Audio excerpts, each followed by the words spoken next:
Finally. Hi, Thank you. Craig. I love How you, you doing, Deckard. Craig? For I've all never those been- would never watching, happen. thank you. Now recording. Does Craig record visual? No. No. I was about to say. That's why in later games, when we start a new game, I'm gonna start a Twitch channel and we're gonna roll with that. Oh man, Twitch gonna hear me say slurs. I have a Twitch channel. Oh, I don't know about I don't need that. that. Hey man, I'm just saying you might. Hi, bro. Hey, you. I mean, granted, I don't know if we can do that on YouTube either, but Oh. I mean, I don't care about monetizing this shit, so let's hit it. Let's hit it, he said. Yo. Listen, if we put out free stuff and we get picked up, that's a different story. But we have to curb it then. But I feel like an authentic, first impression, I think, is key. Really tell the audience who we are and what we think, and maybe not do that for corporations. Yeah. Because we definitely won't get monetized if this shit makes it to the public. I said if the group chat got leaked, we'd be put on so many lists.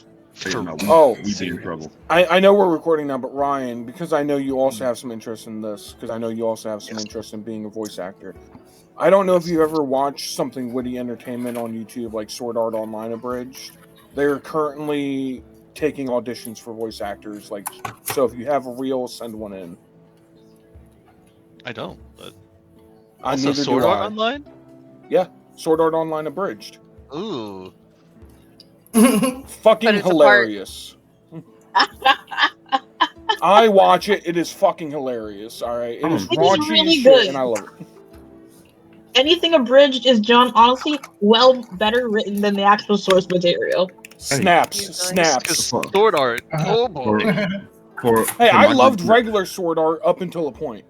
For my group's next project, because we're always looking for voice actors and shit for like projects that we're doing.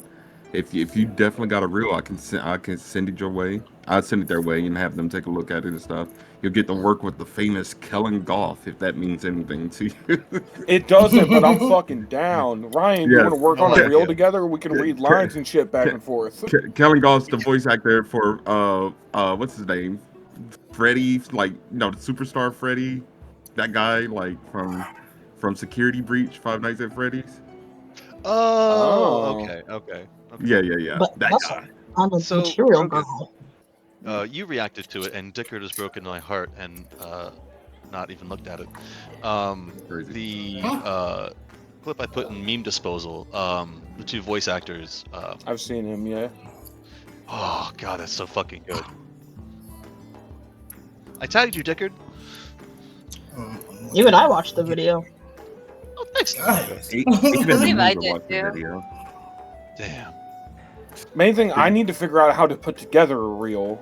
Because I have aspirations, but not the knowledge to do so. Oh, it's easy. Putting together a reel is simple, man. All you need to worry about is the audio portion and stuff like that. Yeah, just get some battle background music and then picture yourself say something cool. I'll find some reels on Twitter for you to look at. There's a lot of VA reels on Twitter. What you trying to get into, like that NSFW scene? I mean, anything I can get into, but I think I could voice the fuck out of porn. I would not lie. I don't think I have a voice for porn. I have a voice for porn. My best voice is my southern voice, which ranges from Sam Elliott between Doug Dimmadome, so... Alright, anyways. Alright, speaking of, are we all ready? Sure. Yeah. Cowpoke. I'm ready. I'm ready. I'm ready. And now for the dulcet tones of Doug Dimmadome reading the recap. Now, see, you say Doug Dimmadome, I'm going for Sam Elliott, so that hurts a little bit, but... You said it yourself! I know, because you said it last time, and I was going for Sam Elliott, but... I mean, what's the I was difference going if for you that think about it? Ford truck commercial with Sam Elliott. Have you ever ridden a Ford F-150 through the hard gravel of an American dirt road? You got to put it down a little more. I Put it know, I'm down, working on it, all right? Yeah. All right, so last we left our party, Conrad offers to give Rothar some time to prepare for their One individual. moment. Dickard, get the fucking roll 20 or I'll kill you. Sorry. Continue. Last we left our party, Conrad Atticus offers King Rothar some time to prepare before their battle. Rothar simply readies his weapon. Daxian and Zendalor head into the tavern to face off against Cosset. Sorry, everybody, I'm a little drunk. Daxian warns Hawk before stabbing Cosset, immediately engaging with her. Lucian runs after them, crashing through the window, warns the patrons, and then readies a spell. The dwarf sheriff tumbles inside after him, trying and failing to get his fellow villagers out of here. Instead, he pulls his bow out to aim at Cosset. Azur and Pavlov work on evacuating the town. Run into the first building they see is a jailhouse. Azur offers to get the human barbarian woman out of the jail, and she accepts. Sanguinius heads off to help Lucian and attempts to go through the window as well, but spectacularly fails, crashing into it and falling onto the sheriff and sending glass flying everywhere, hitting the one-eyed deputy in the eye, temporarily/permanently blinding her. Back with Rothar and Conrad. The two blind forever. Like, back with Rothar and Conrad, the undead mage casts Cloud Kill, filling up the cube he's encased them in.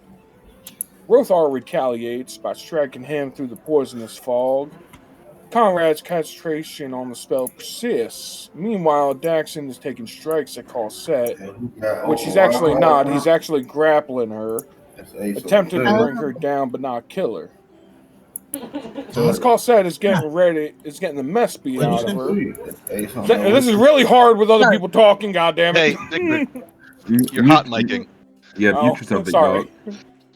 I thought he was actually like making comments. I'm like, this is No, hard. you good, baby.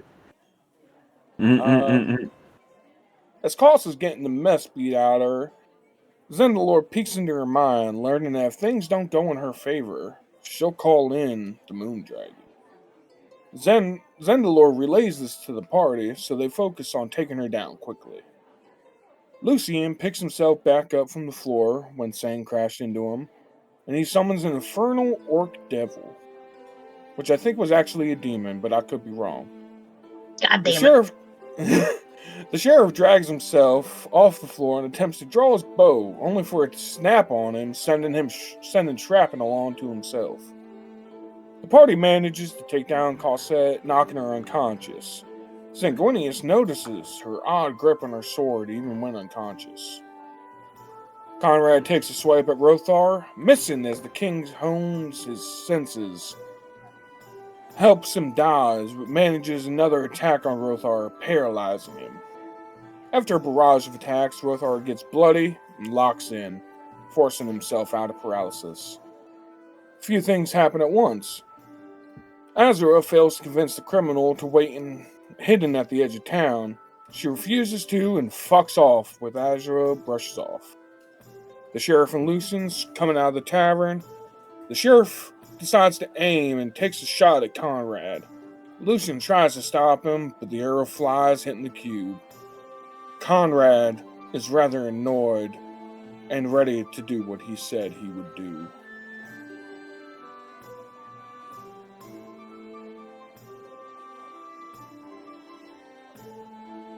That is everything, yes? Yes. I don't think I am. Real quick, Dickard. Yes.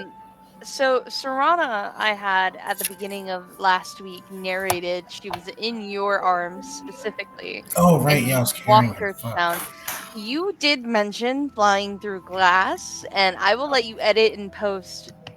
I assume you didn't bring her in there with you. No. I assume you put her down, right? So Right. what exactly? Where did you put her? What exactly is the deal with Serana? Where's she right this fucking second, or where you left her at least before you flew in? I think we were like down here somewhere, right? Like, I can't ping anything on the map. It's okay. Would you have put her like right outside the tavern? We started down here, if you can see it. How do you ping? Yeah, I'd probably put her next to those crates to the right, Yeah. just to keep her out of the wind and out of sight. Namunga, I believe you and Pavlov are already back in the tavern, right? No, I had said I was gonna try and warn the lady in the across the was that a general store? I just hadn't been able to do it yet. Go ahead. I was just gonna say the only ones who were really coming out without much explanation were Lucin.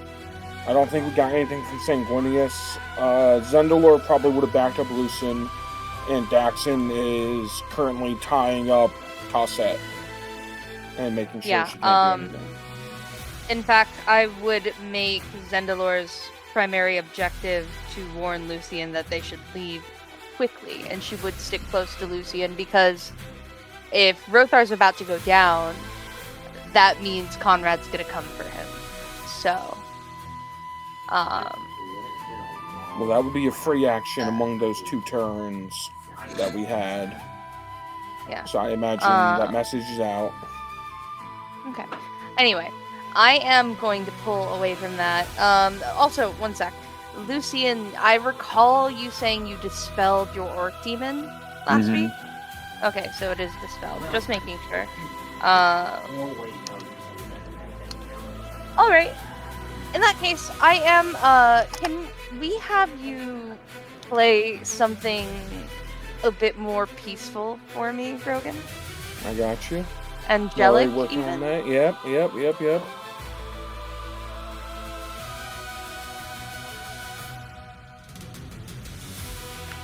Last we saw the sheriff try to attack Conrad. It hits a wall because there's a force field between Conrad and anyone else. If the sheriff survives, I'm throwing him in jail. And Conrad looks over Rothar's shoulder to this man and grins, and that's where I'm going to pan away from this.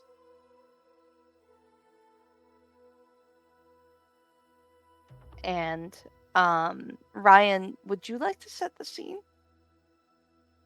I would. But before I do that, may I have a volunteer, please, for Solea?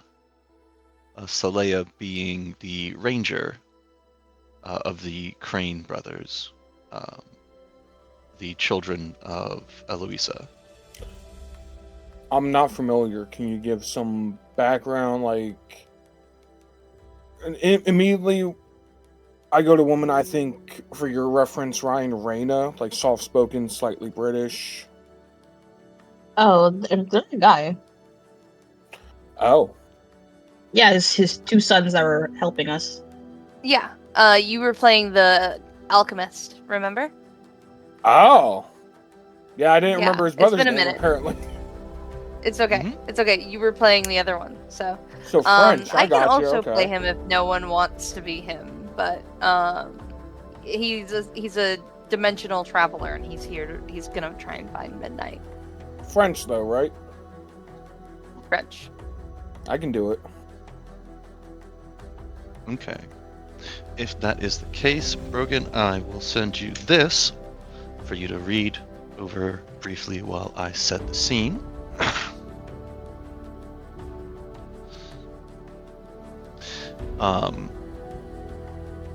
For the recollection of the party, Solea, brother to Asteri, children of Eloisa had accompanied the party on this mission per the request of the crown, essentially being paid as contractors. Saleya, different from his alchemist brother, is a planeswalker. They are Horizon Walker by class and background, or class and subclass, but in the common parlance, they would be called a planeswalker. After midnight, after midnight had been sent to Celestia in the middle of combat, Saleya had went after him, tracking the essence of the plane.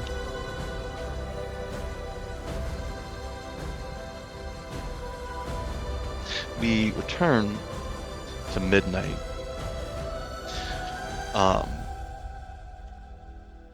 We see the scene in northern Damara, high in the peaks, playing out. We see it from the view from the ground, as our awareness pulls upwards, looking down from the view, bird's eye. We keep panning up as we see the vision ripple as the waves of a shallow pond. And in those ripples, we then see the reflection of Mr. Midnight. No. What? Everything was going well. They had the captive. Who is this fucking guy? Who is this cabron? He is apologies, fair one. I should not speak so in this place, but this idiot. Midnight is like trying to reach and scrabble for the vision as if it were water, and he's trying to pull it in his hands as if he could try to somehow take a piece of it, and he shakes it as if he could somehow try to shake and change the reflection. But despite his shaking, he can't change the vision in the water. The angelic being rests a hand on his shoulder to calm him. Calm, Midnight.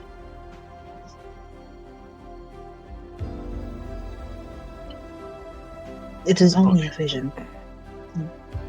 This is as it is. The king. He is It in is. peril, the prince.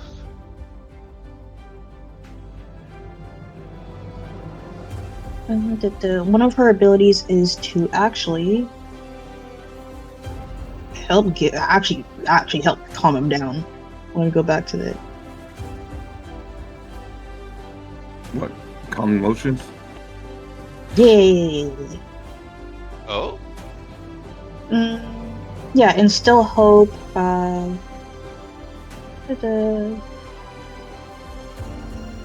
Remove fatigue. I would assume instilling hope would help calm somebody down, right? Perhaps. I don't know if it would calm them down, per se, but you can give someone hope and see what they do with it. Okay. So how then do I'll you do that. in roleplay give them hope? Yeah. In a way that magically translates. Okay, so she gently cups Midnight's face and turns him away from the rippling pool to face her. Midnight. All is not lost. The battle is not over. They are still fighting. Breathe. Then match your breathing with me. Take a deep breath. Your panic is not helping.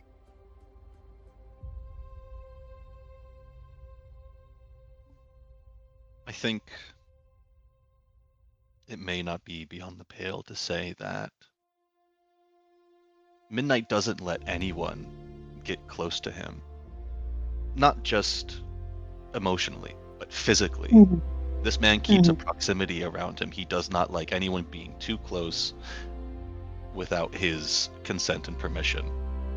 You may imagine with his line of work, the only person he really permits within his proximity is his subordinate and his superior. If it's not the prince, or Zendalor, or the queen, or sometimes the king, no one is allowed close to this man. Eloisa when they have tea, but that might be it. Least of all, someone touching him with affection. I think, even with Midnight's tabaxi paws, he might be able to count on one paw the prince, the queen, his husband. And now, this divine being touching him compassionately and gently, with care. And I think more than any punch or kick or strike ever could, you see Midnight crumple under the weight of this gentleness. As underneath your hands, fair one, the tabaxi is like a sheet of laundry that you hold. You hold upright.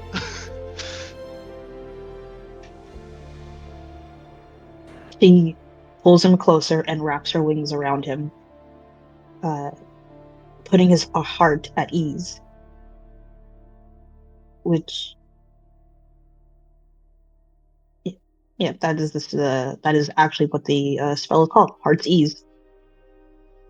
I don't know where you're getting this, but I'm. So I'm reading the wiki. 3 times shit. per day, she put one's heart at ease, or overcome enemies with waves of exhaustion. So yeah, soothes the mind and soul, and helps heal mental damage. Look at you doing the research. I was just about to say that. That's very sexy, doing Yeah. extra credit and shit. You know, I know the DM doesn't ever give you inspiration, so I'm going to give you one of mine. No, Yeah. you can just have an inspiration. It doesn't have to be a sacrifice from you. It's not a sacrifice, it's well earned. It's fine. She can have the inspiration. I think perhaps it's not beyond reason that Pistis Sophia, the ruler of Solania, would have an awareness of the comings and goings of her realm. If not directly, perhaps by messenger or missive or some sort of intuition. But I think, Sophia, you would be aware of a new visitor to your realm, as Saleya beholds the burnished silver skies, the misty hills and valleys, and the cresting peaks of the Electrum heaven.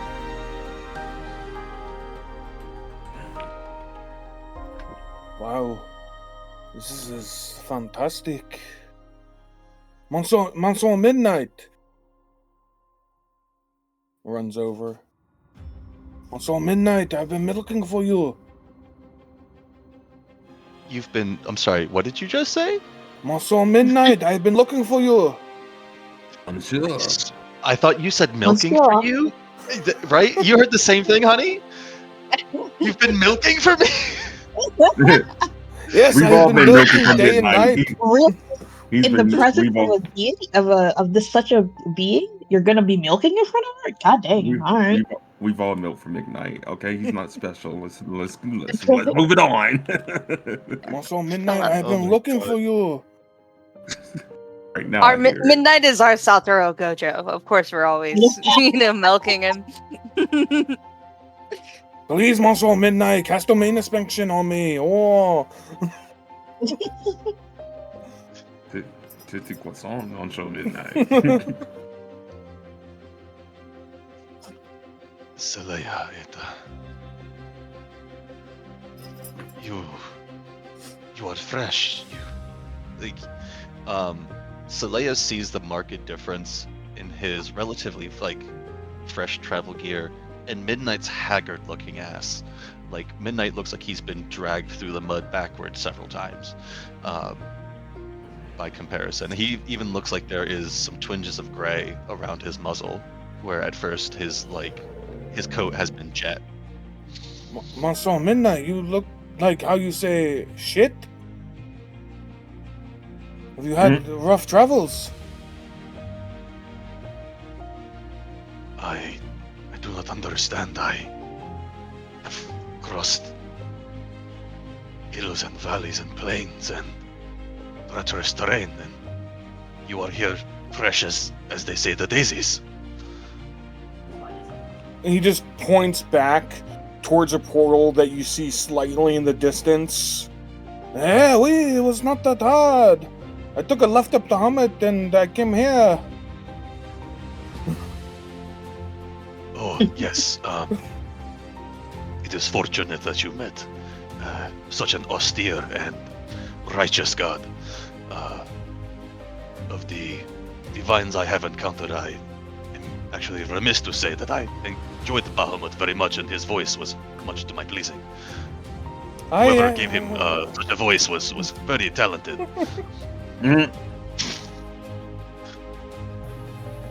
Well, I don't know about all that, but puts your back of his hand to your head. Like, are you feeling alright, Midnight? You normally I mean, not she is being excited about anybody besides maybe the prince. He's being held right now. Just I want you guys to remember that. Yes. Oh, my apologies, mademoiselle. What is your name? It is Sophia giggles a little bit at the interaction. Well met. Soleil, was it? I am Petite Sophia. I would expect no less of the divine than to already know my name. It's a pleasure to meet you, mademoiselle. Mwah. Kisses the back of your hand. She audibly laughs, charmed. I don't know whatever character Seleya was, but I love the character that he is now. He's the more outgoing version of his brother. Aww. He is. You've got him. You've done it. I wasn't strong enough to portray him this way. I will do as many bad accents as I want. If we have any listeners in France, I'm sorry. Please give me notes. I'm looking for inspiration. So to remind Seleya, from what you've heard of this clandestine cat, any of the rumors of his fortitude or his toughness does not seem present, as this austere, slight woman holds him up like a sheet of laundry, like by his shoulders. Like if it wasn't for her holding him up, you could see his ankles barely supporting him. It's all her slim arms. I will kind of wipe you down like you would a coat, kind of get any loose fur off. You're like, come on, on me. Yeah, come on me. Buck up, as you say. You are found. We must go to the prince. You're still in need of saving.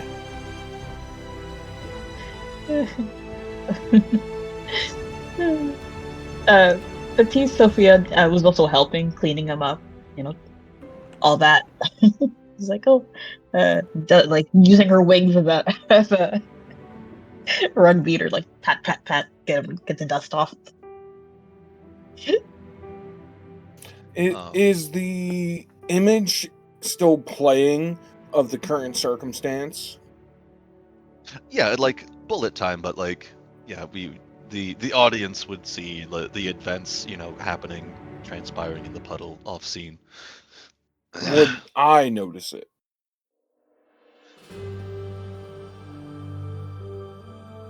Yeah?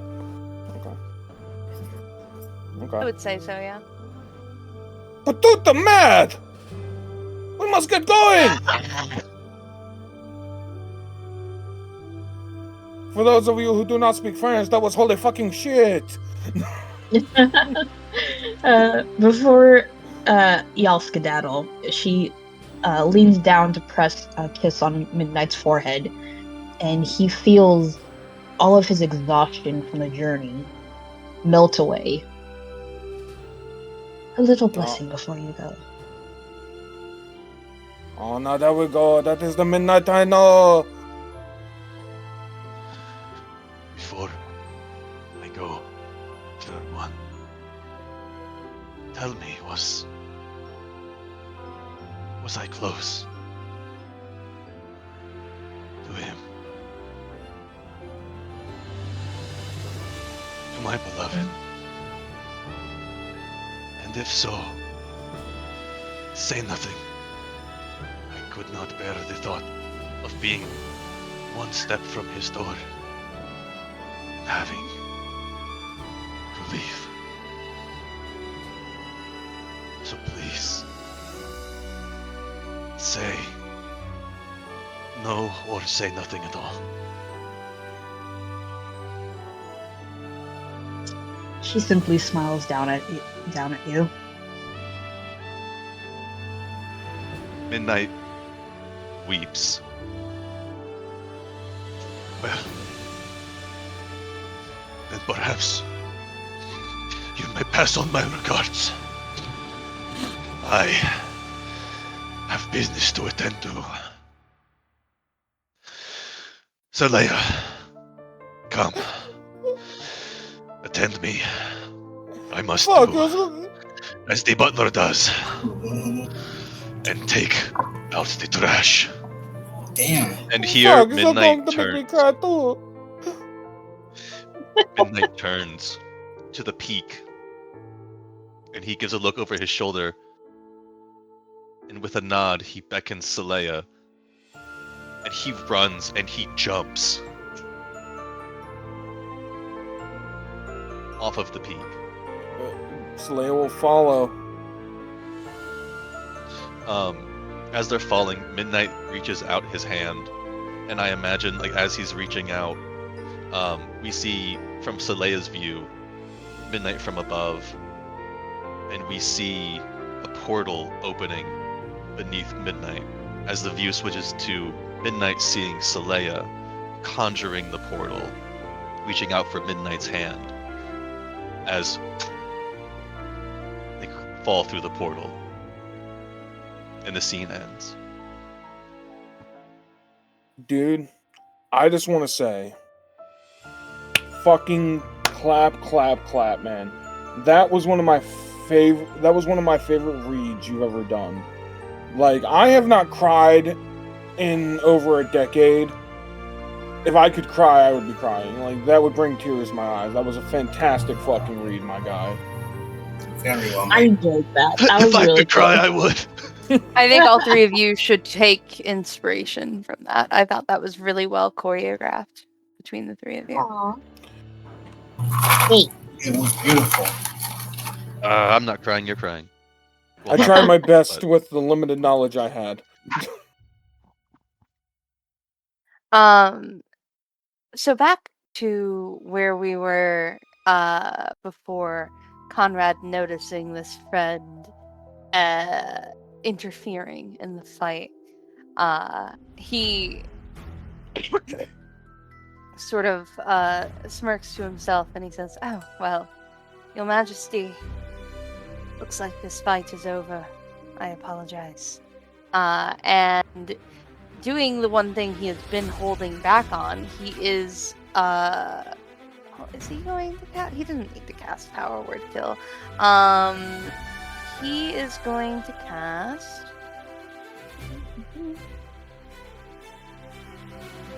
He's gonna finger you with death. Holy fuck, he's gonna finger Rothar with death? He's gonna get the actual fingers of death and just finger the fuck out of Rothar in the middle of the battlefield? Holy shit. Yeah. Avery, thank you for that beat. After the very seriousness, that was exactly. Thank you, Avery. Yeah, He's gonna finger you with just to reset the movie back in the party to like, you know, what we actually Rothgar's on do. screen. I'm gonna finger you to Here's death what we're in actually front of your son. So as your son has come out, with also Oh damn! I didn't know Lucian was this gay. gentleman. Yeah. So that's gonna Bisexual. be- Yeah, I remember that. Honey. Yeah. Honey,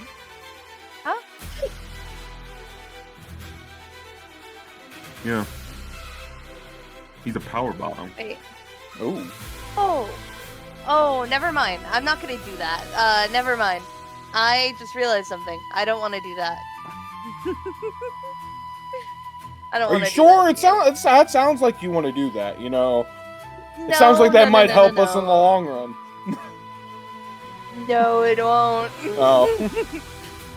I want to give you a choice in Rothar's fate, and that would take away the choice. So actually, I will use my 9th level spell and just power word kill you. So Rothar, it does just die. Conrad's like, oh, well, it has been wonderful. Chap puts a hand on your shoulder, and it feels like. At first, it's like a record scratch moment. You know, in animes where they have that like moment where it's like you get that like ringing in the ears and everything. Like you have that moment, and then you're dead, and then everything's black, and you guys witness Rothar and his strong frame standing tall even at the edge of death collapse. Can Rothar like have a little bit of showtime before he collapses? Like heart slowly beginning to stop before he collapses. Please take the camera, make your death be as dramatic as you want it to be. This is your man. Do what you gotta. What does it look like? Give me a scene. Oh man, hold on, because there's 2 pictures. Anyway, whatever. And if Lucian is also witnessing this, please give us a 100%, reaction. 100%. Lucian is just standing there, just eyeing the fucking sheriff, like hand on the hilt of his sword, about to strike him down, like for interrupting this battle.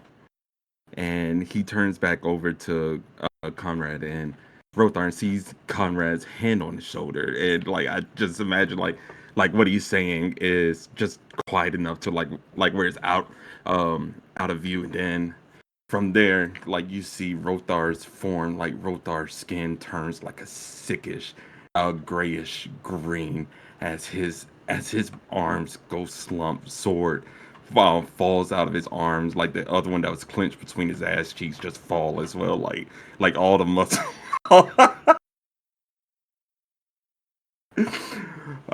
Everything, and then he just takes a step back. Rothar takes a step back, and he feels his heart rate slowing down, vision going blurry, and Rothar, he's never felt this way before. He's never died. He's never experienced death. If this is what dying is, you know, he doesn't like it. He has so much more that he had to do. He had his mom he had to live for. He had his kids, his wife. There was so much more for Rothar to do his duties as a king, as a warrior and stuff like that. He still had Damara that he had to protect, his pet bird that his mom was looking after, stuff, and all of that. He just feels the weight of everything crashing down on him, and he begins to buckle, but he doesn't yet. He looks over at Lucian and he points and he smiles. If y'all have seen MHA, y'all know what's going on. He gives Lucian a smile, and then he says, "Be good."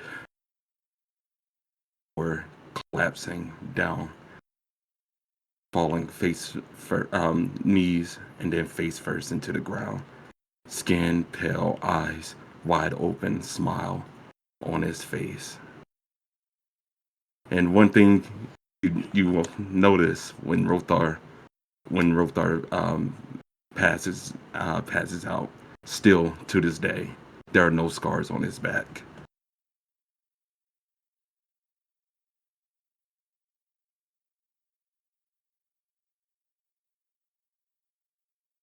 And overall, instantly, even though the barrier's still up, that's not gonna fucking stop Lucian from just throwing spell after spell at Conrad. Just thematically, just throwing. I just imagine he's throwing, fucking. Cantrips? No, he's gonna burn through his first level spells. He's gonna keep on throwing chromatic orbs at him, hold on. Even seeing that it does not work because of the force cage. Oh yeah, 100%. Yeah. And you see all of them are just fucking headshots at Conrad, just like the barrier, I see it all in my head. Zendalor is with you. And the door is open, so I think the others within, if they're choosing to pay attention, can glimpse at Lucian's at least freak out in response, and that will grab their attention. It would, personally for me, it would all depend on whether I have Cosette tied up enough at this point, whether or not I see it. Then you are occupied, because she's just gone down. Dickard, you said you would put Serana outside, yes? Yes, behind those 2 boxes on the map. Cool. So she's currently unaccounted for. She's out of your sight. She might still be there, but you have not checked. I go check. Okay, wait your turn. Okay. Give me a sec. Conrad, still in his action, will have reached into his coat and pulled out some sort of shell that it's almost crescent shaped. It looks like a crescent moon, and how it's bent, and he blows it like a horn.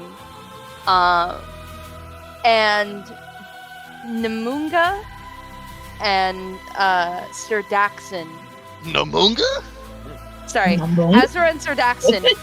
As he blows this thing, no matter where you are, you hear chalk on nails on a chalkboard, or those fucking violins in horror movies when they get real screechy. It sounds like that. It also leaves you with this visceral feeling of uneasiness. Not necessarily fear. Yes? I was just gonna say, can I roll a wisdom save or something to keep doing what I'm doing?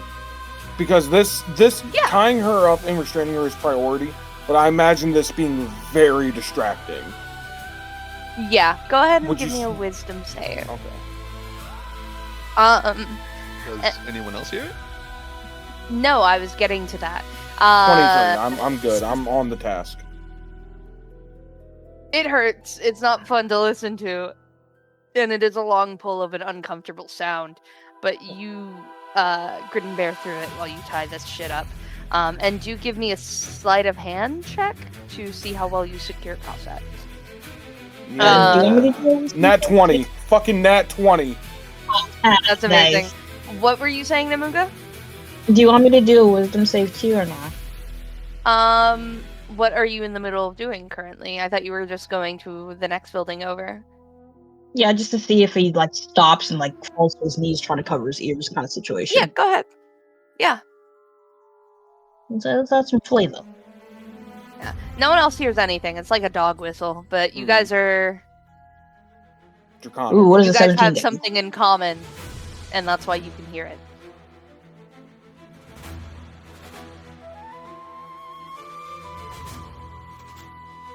What was that, Namunga? What'd you roll? A 17. You pause for a second, and Pavlov gives you a look of concern, but you guys are kind of in a rush, and you know, hurry towards the next area.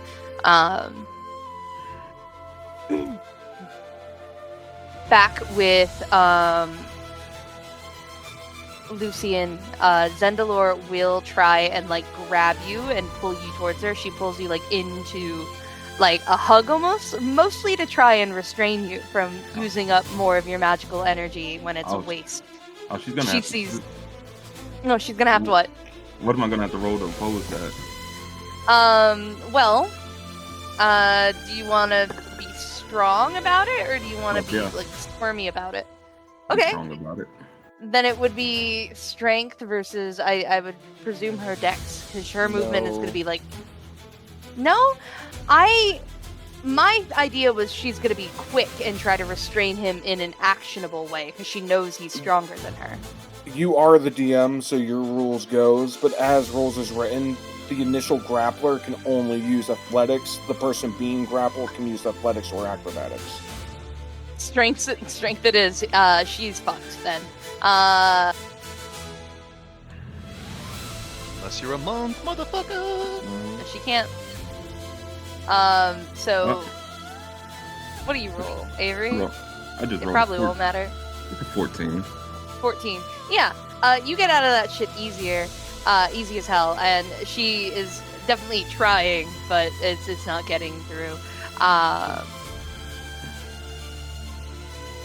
Conrad is he drops the force field and dragging Rothar with him. Or actually, no, he doesn't need to drag Rothar. He pulls out a diamond from a pocket within his cloak, and he holds it out to you, and he's like, are you going to keep wasting your spells, or are you going to use the little bit of time you have left to revive your father and make good on the deal he made? I just need you. Clock's ticking. And I would say objectives for the party. You have a diamond right now that you can use to revive Rothar to make sure, his wife is not widowed. You have approximately a minute to do that, presumably. A minute? Isn't it a minute? For It the depends. spell? First Yeah. off, who has Revivify? Revivify is a minute. Who has Raised Dead? Raised Dead is longer. And who has True Resurrection? Well, we need to find Belladonna for a true resurrection. You don't But know if where not, I do Belladonna have. Yeah, but if not, I do have Revivify. Okay. I mean, he's been talking for a little bit. Okay, I guess Does the timer start we'll say as soon as you said that? I'm gonna give you guys 30 seconds. That's 5 rounds. By this to point, if it's been either. 5 rounds, have I tied her up? I assume with that at 20. Yes, I'll say you've tied her up, so she's steady. Order of objective 1: you need to get Lucian the hell out of there, because obviously Conrad is going to be coming for Lucian. He feels, he's He made a deal about this. He's here to collect. 2, if you want to revive the king, you have to get that diamond from Conrad. He's offering to trade it in exchange for Lucian making good on his end of the deal. But presuming you don't want to make the big bad evil guy's life easier, you can try and get this from him a la Probably. oh god, what's his name? What's the name of the white-haired ninja from Naruto? Kakashi? Kakashi and the bell. Oh, The bell test. The bell test. everyone failed that. Essentially. The secret was sharing your food. The secret was teamwork. What? Yeah, so I'll let Kakashi and the bell test. You can try and get the diamond from him, but in so doing, you have essentially 4 rounds to do it, because you would need the 5th round to actually cast the spell to revive Rothar before you run out of time. If you want to help the townspeople, you can try and evacuate them before the dragon comes, which you don't know how long it's going to take for the dragon to come, but the dragon has been signaled. How? We don't Conrad technically signaled know it? that. Well, you guys. Because I thought Daxon stopped her before she could signal the dragon. We stopped 'cause- Cosette. Conrad Yeah. just blew that dragon whistle that summoned her, but we technically don't know that that's summoning her. So, I had Conrad blow a whistle that no one heard except for the 2 people who had dragon DNA heard. So I feel like I've made it pretty out there and pretty clear that he blew a dragon whistle. Gotcha. So time is clicking. Presumably you can find a way out of there. We are going to go by initiative. Ryan, please have Midnight roll initiative. Okay.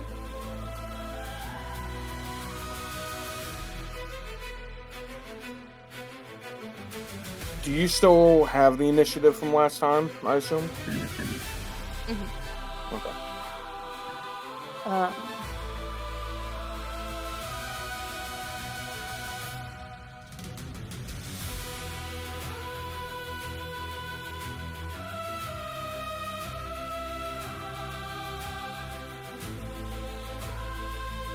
Oh,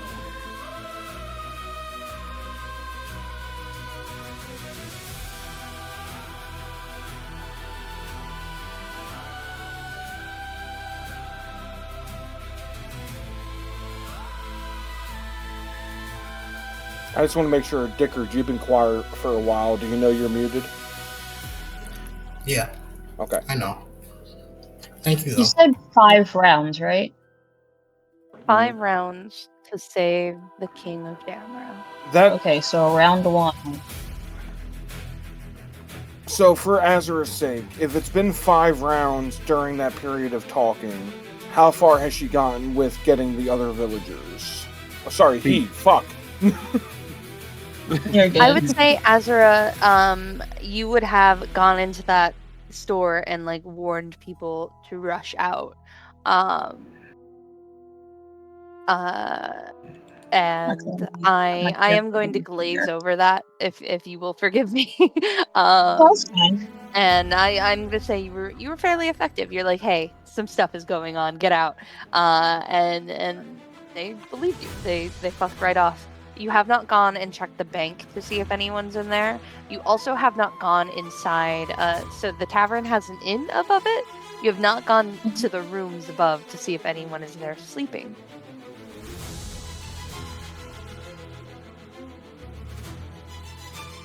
Okay, It's so the middle. It's the late evening.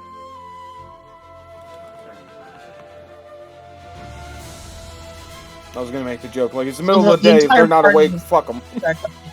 Sorry.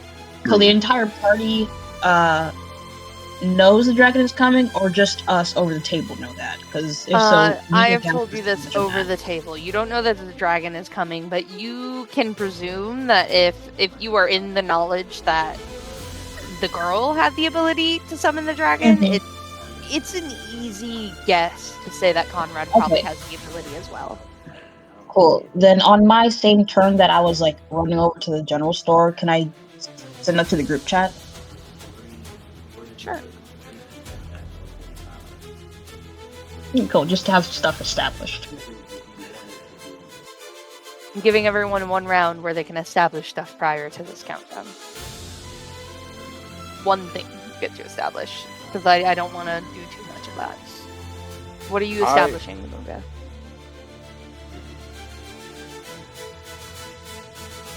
Namunga? Oh, I was establishing that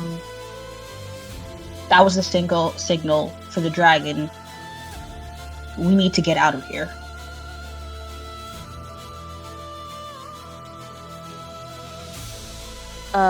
Zendalor would respond, I concur. We need to get out of here immediately. Regardless, the king is down. We need to get the air secured. Would I be able to? I don't know. It might be doing too much. I need help securing Lucian, is what actually she would specifically mention that because she's having trouble securing him. Well, if I do entangle, that just keeps him in the same How's she spot. gonna bodyguard someone who's stronger than her?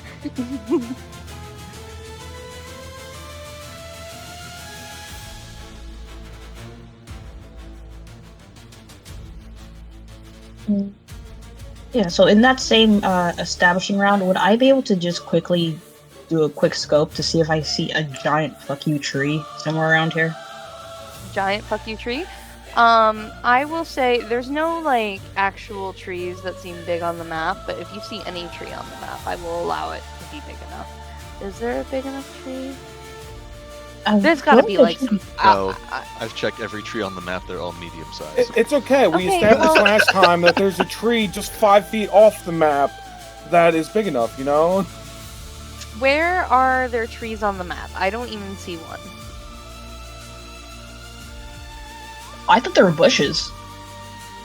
I'm gonna place a tree. I'm gonna circle something, and I'm gonna say this is the giant fuck you tree because I do want to encourage you using your fun abilities, and I don't want to take that away from you.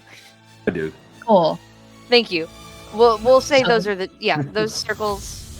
I want to still make it so that you guys have to travel, so I'm gonna make it this tree over here. I'm gonna delete all the other red circles, and then you'll know which tree it is. Let y'all do what y'all do first before. Yeah, because I can't do transport until I know everybody knows where to go. So, I will say, you can choose to do damage to Conrad. I'm gonna run this like regular combat, but if you should instead try to use a skill, like a skill challenge vibe, it is going to still be his AC that you have to meet. However, you can use that towards trying to get, I don't know, the diamond out of his hand if you want to use it as a spell component to resurrect Rothar. Do whatever you want. You know what? I plan on it. You just tell your silly little story, babe. I Avery's my spirit animal.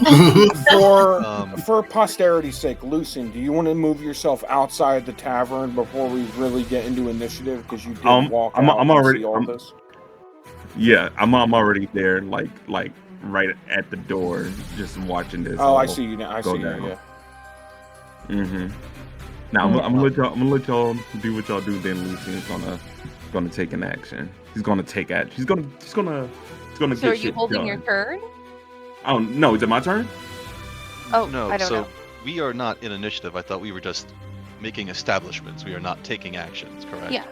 Yeah, we're not yet taking actions. I'm asking what everyone wants to establish before things start. But I did ask if anyone wanted to swap their initiative with a 19 that I rolled. I think mine's higher than 19, if I remember right, so I'm good. Correct. That's why I didn't ask. I didn't ask. I don't know what my initiative is. So, You were low. Lucian is at 18. Sanguinius is at 14. Azura is at 9. We should take the swap, Azra. Yeah, I'll swap. Very That well. way, because Pavlov moves on my turn as well. Okay, then I will put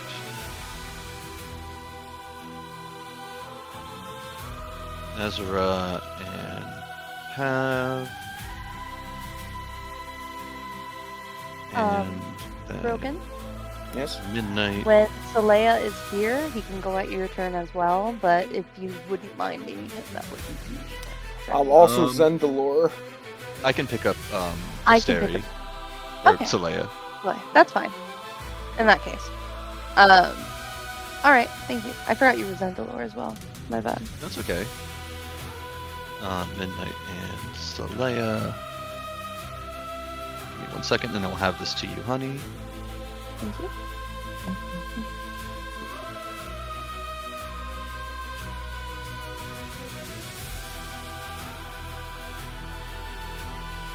I know that for your establishment, you said that Cosette is tied up, and she is firmly tied up. Was there anything you want to establish, Dickard? I don't think so, no. No? No. Well, don't- you did say you were looking for Serana, correct? Yeah. Okay. So you Oh, want to establish that you're already headed towards her? Sure, yeah. Okay. Do you want to place yourself at least at the entry where Lucian is, so that you can make your way over to her? Oops. Hold on, sorry, 1 second. Oh my god. I rolled 20. Why? Where am I? Can I zoom in more, please? There I am. There you are. This be the door. Yeah. Yarr, just beat a door, maybe. This be the door. Yarr, that be a door, and that be a window. I believe they pull out the porthole. But Zendalore would be in everyone's head, urging them to help get Lucian the hell out of here. The king is secondary. Saving him is secondary. She would communicate specifically to Azra the diamond situation, because I feel like you would have shared at some point before your abilities. I don't know. I mean, that's up to them. Yeah, because If they've you're- seen me use a Revivify before, so yeah. Okay. Yeah. So she's making the diamond your problem if you want to help with the king, but it is not her job to protect the king. It is her job to protect the prince.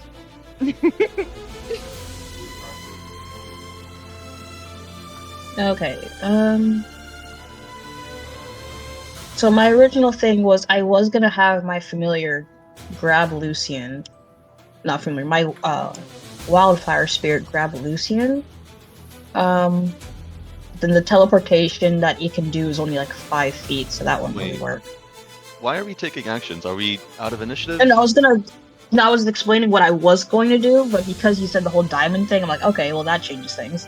One, I don't Um, recall you at any point mentioning your wildfire spirit at all last No. week, so I don't think it's even spawned. Yeah, so I'm not sure if anybody heard me fully. I said when things were gonna start, I was gonna summon my wildfire spirit when the round starts Uh-huh. to get Lucian, but because you mentioned the diamond bit, I was like, okay, I'll change my mind. Alright, got it. I'm sorry. Mhm. Well, it is 7:38. We have initiative established. Great. What say we all? Hello? Anyone I- else? I'm good. 10 minutes, okay? Sure. Yeah. We'll make it 12. Oh, I muted. I said 15. Fuck. God damn. Too late, motherfucker! No. Like, Yeah, get wrecked. You you were 30 minutes late. Fuck you. I'm giving you 12 minutes. Be happy with that. Everyone's Be usually quick. back by 10 anyway. Yeah, come on. Just in Something case.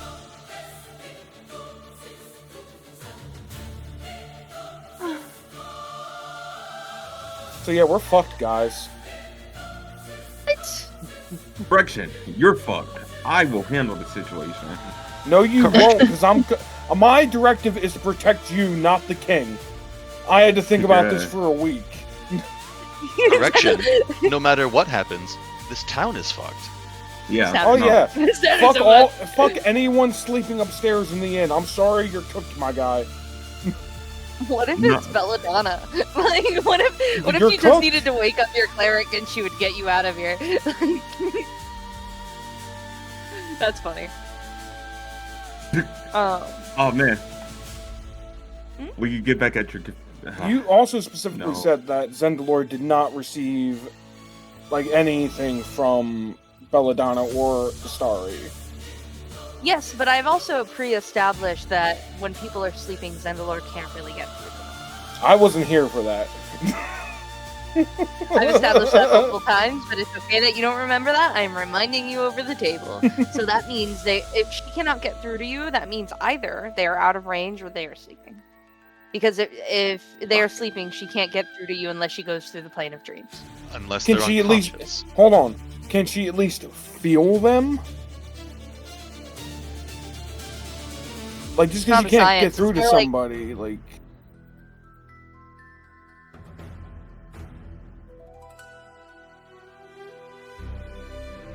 I don't know. like as someone who's played a telepath before, like I've done stuff where I'm like, oh, I spread out my telepathic mind to feel other minds in the area. I As feel a like former she could- telepath myself. I feel like she could definitely try to do that, but right now things are very high pressure, high stakes, and she doesn't have the time to like sit and meditate long enough to really Okay. reach out. It's like a quick everything's going on around me. There's a lot of minds that are panicked right now that are very loud, and I'm trying to find a very quiet mind amongst them. Maybe if they You know? fucked off like Lucian told them to begin with, we wouldn't be in this situation. Like, whatever. Some of them are Yeah, not then really. Lucian would just be dead, you know. How? It would also help if maybe the sheriff was useful at all and, Yeah. carousing his town people. I hope that nigga. You know what? He's gonna be a casualty of war. Like I said, I hope he's the first to fucking die. Yeah. You know what? If Conrad doesn't take care of him, I will. He Oh, didn't yeah, that- do anything wrong. Yes, he did. Yeah, yes, he did. Yes, he did. All right, and I'll tell you Ignorance why. does not excuse. Conrad. Well, it's not even ignorance. This motherfucker deliberately intervened in a battle that Conrad specifically laid out. If anybody interfered, I will fuck shit up. Okay, so that's been established all this fucking time. But just because somebody's like, oh, I've been useless this whole time. Maybe if I fight the big fucking bad, whatever. Conrad's like, hey, if anyone interferes, I'm blowing this place smooth off the map. Like, It is also worth note, not that, I'm going to make any traction with this argument, but Probably not now. the sheriff is a big King fanboy. Hey, blow this nigga's head smooth off. The king was getting roughhoused in a bad situation. You His know what, I- townspeople are essentially safe from the woman who's going to fireball them. So if they're secure and the king's in trouble, he is a ranger of the crown. You know what? I have a counter argument to this. If he's such a king fanboy, he should trust the king to handle his fucking business. I agree. I mean, Personally, how did that go? Hold on, only because Fucko intervened. Rothar was gonna handle it. Yeah, we'll never know now because Fucko intervened. Yeah. Thanks, Fucko. Lucian had welcome. power word smash. Not Lucian. Rothar had power word smash. Exactly. I feel like this is like a Morty moment. Get all your shit, put it together, and get your shit together. Yeah, so give me your bow, give me your badge. You're no longer a sheriff. Yeah, you are now an enemy of the crown. if And- he survives, he's at least fired. oh no, he's going to jail. He's Best case executed. scenario, he's getting fired. Best case scenario, fired. Worst case scenario, tortured to death by either Lucian or the Queen. I'm not gonna torture him, but he will rot in the gallows. Dude, I will 100% Yeah, cut his your head mom off for might you. Just give torture the him. word.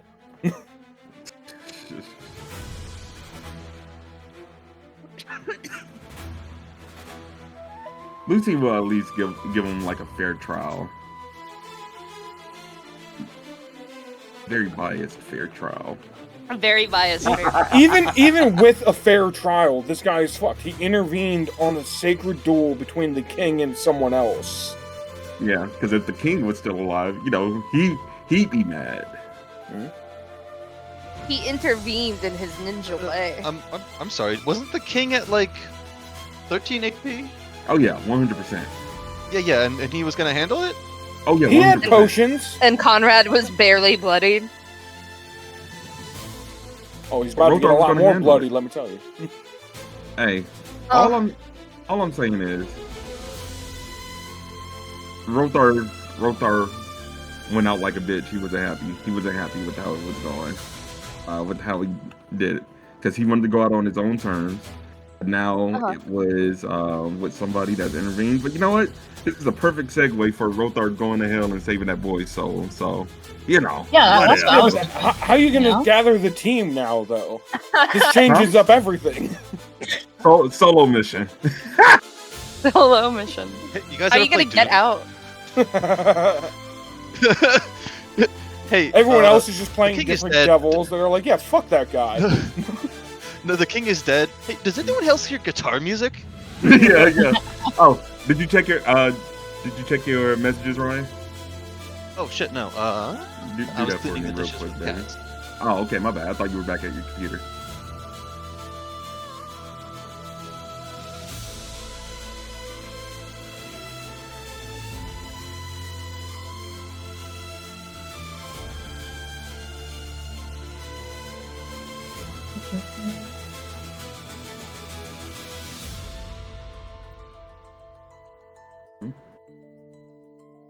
Okay, that's transportation.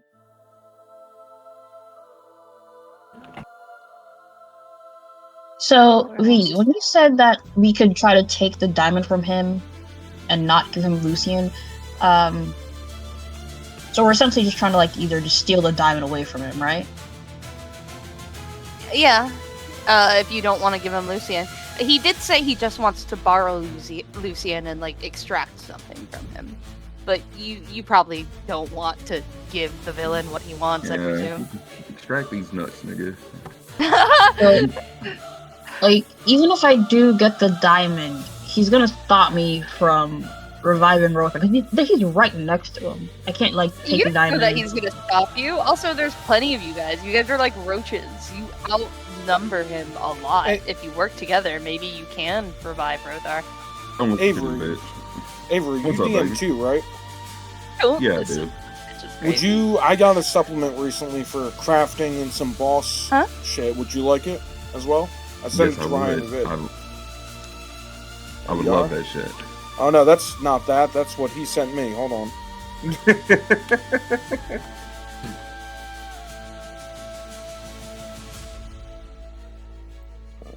Copy link. I don't think that's gonna work. But forward. There we go. Hey, Dickard, what happens to your dog? Oh, There we go, dead. Yeah, did you leave your dog? I don't. He's probably not even here right now. But did you leave your dog with Checking that shit out now. Relaxful again, or did you bring him here?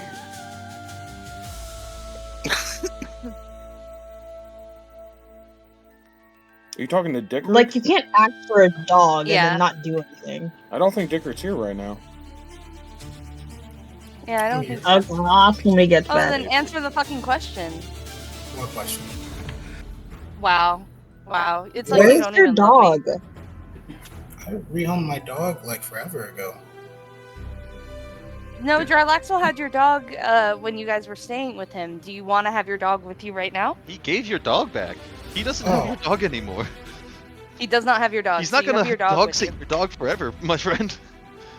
You know, Oh, yeah, I so you kinda have your dog. assumed that he came with us when he popped out. I'm gonna say he's with Serrano's body behind whatever It's like Praetor. He's protecting her. That's so cute. Yeah.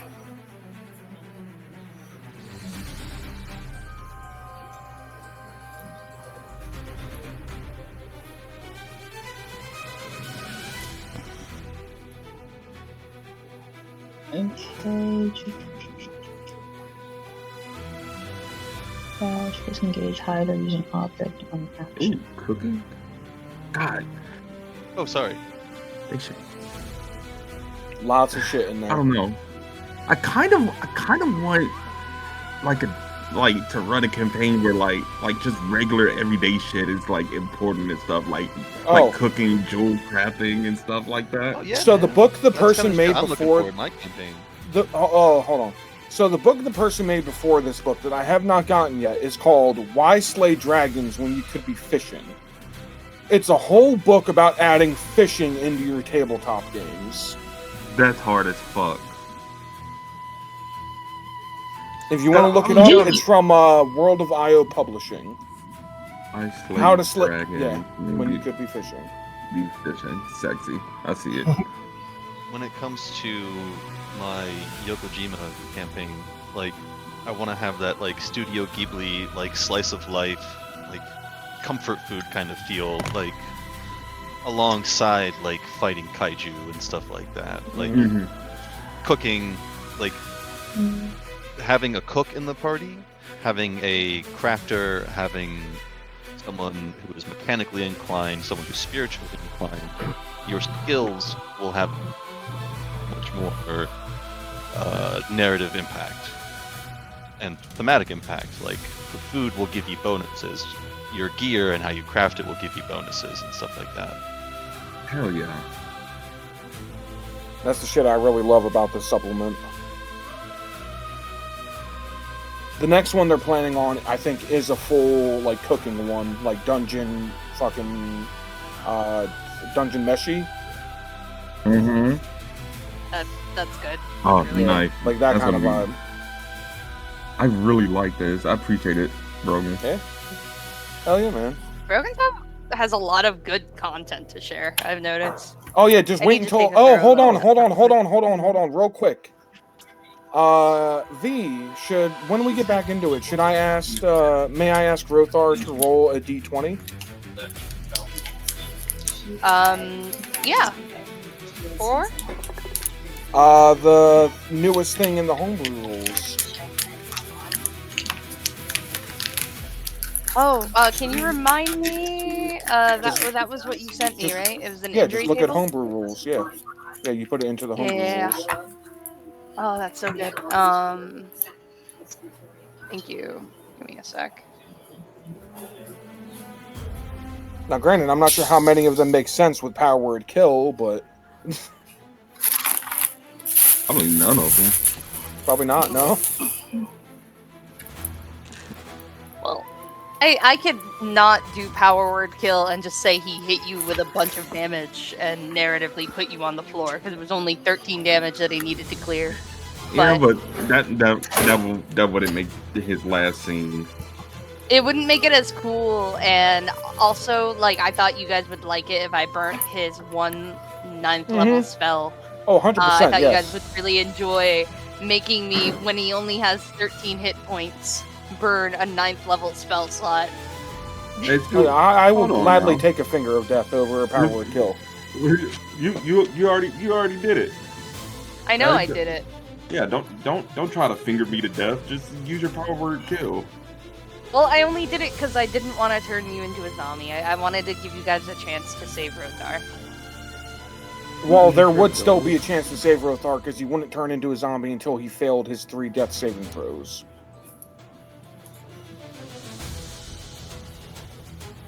Which power word kill does not give you, but finger of death does, unless it does over your max HP and negative. Hey, Z. Yeah.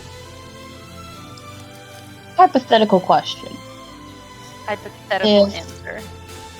If slow was cast, and I use my bird to grab the diamond, would grabbing it be its own action?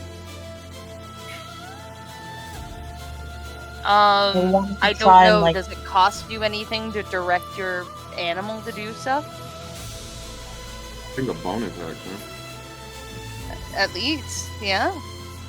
So it wouldn't have its own separate set of actions. It would have to be everything I do. Yeah, I don't know. Your What are familiar the has its familiar own rules? action economy. Yeah, I don't think Familiar it has its own has. creature.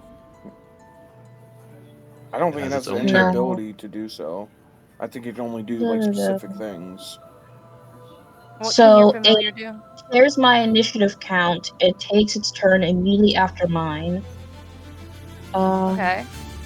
Oh no, yes, I would have to use the bonus action to command it.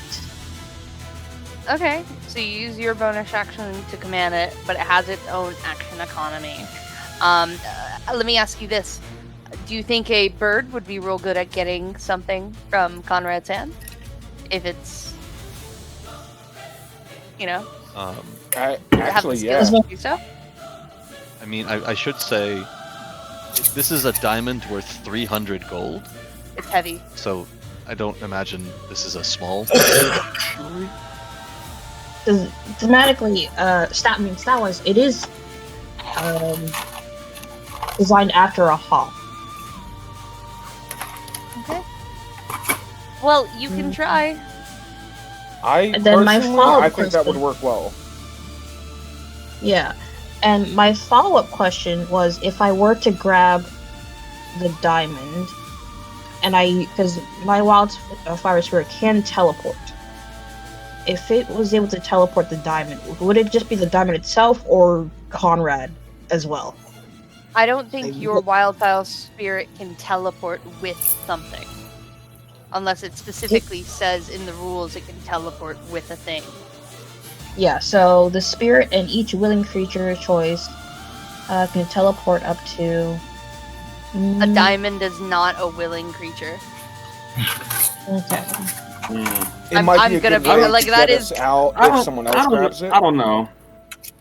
I don't know. Like it's Most- very iffy because like if you give a wildfire spirit like a weapon or some shit, like if it teleports, does it like not carry that weapon that it has? Most teleportation things do bring whatever you have on you with you. But Yes. the real question is like what it really depends on like what the exact economy of the fire spirit is. Keeping in mind that this is a familiar, and I feel like these rules would be intentionally put in place and worded the way they are very intentionally because they don't want it to be overpowered and like abused. So that's the only reason why I'm like, well, the wording specifically doesn't say item. Yeah, I and mean, the- you can always the have thing your is- your familiar, who is a creature, use its skills. It has sleight of hand as a skill. You can take an action to use sleight of hand. I doubt your Is- your spirit has any bonuses. Is the fire spirit You can do considered that. a familiar? I'm reading into it, and the thing is... Oh, it is? It's your familiar, yes. Okay, so it can take the form. So I'm thinking because if it can take the form of a humanoid figure, you know, like a miniature or a full size, you know, flame atronach. Does it say it can What? Can- equip anything or anything like that? Like, can it wield a No, weapon? Like, I thought it was restricted to being like a small creature. So let me see. I don't think it can be a full what the size size is. anything. well, even small Uh, creatures can technically wield a weapon. It's just all about. Yeah, so it could just be like a miniature flame atronach, as if if it was able, if it had hands, could it pick stuff up? Because it can be take the form of a branch. I would let it pick stuff up even if it were still a bird, Namunga. You don't have to change stuff. I'm just saying it would have to roll a skill, like a skill check. Yeah, if it's considered a familiar, then it's just a skill check. If it's not a familiar, then it will be way more limited. But if it's a familiar, it's just I'm not gonna a let sleight it of just teleport the diamond out of Conrad's hand. It has to do something to get it out of the hand and then manage to fly back safely with that item without being destroyed. Like, and that's where I'm gonna draw the line. Okay, cool. We've been on this too long. So, So- are we ready to begin initiative? Yes. Okay. No more questions? We're all back? Yeah, that was it. You stickered back? Figured? I never left. Okay, cool. Get out of here. Want to make sure. Who's first on the initiative? Well, do you want to keep Conrad at 20? Yes, but he had his turn, so it would be who is, I guess, Daxon and Zen. Okay. Are we restarting initiative and then saying Conrad doesn't take his turn this round? No, I'm saying for just this round, saying he took his turn before the 21. And then we're gonna do initiative as normal next time around, because I don't want to give him another turn. I'm letting everyone react to Conrad, essentially. So I guess we'll start with Daxon and Zen. Okay. May I have my Echo pick up Cosette? Yes. So my Echo will pick her up, move half movement, 5, 10, 15 with her. Mm. I will go 5, 10, 15, 20, 25, 30 where Lucian is. And then dash 5, 10, 15, 20, 25, 30 next to Conrad. And with... Hold on, let me make sure this isn't a once a day.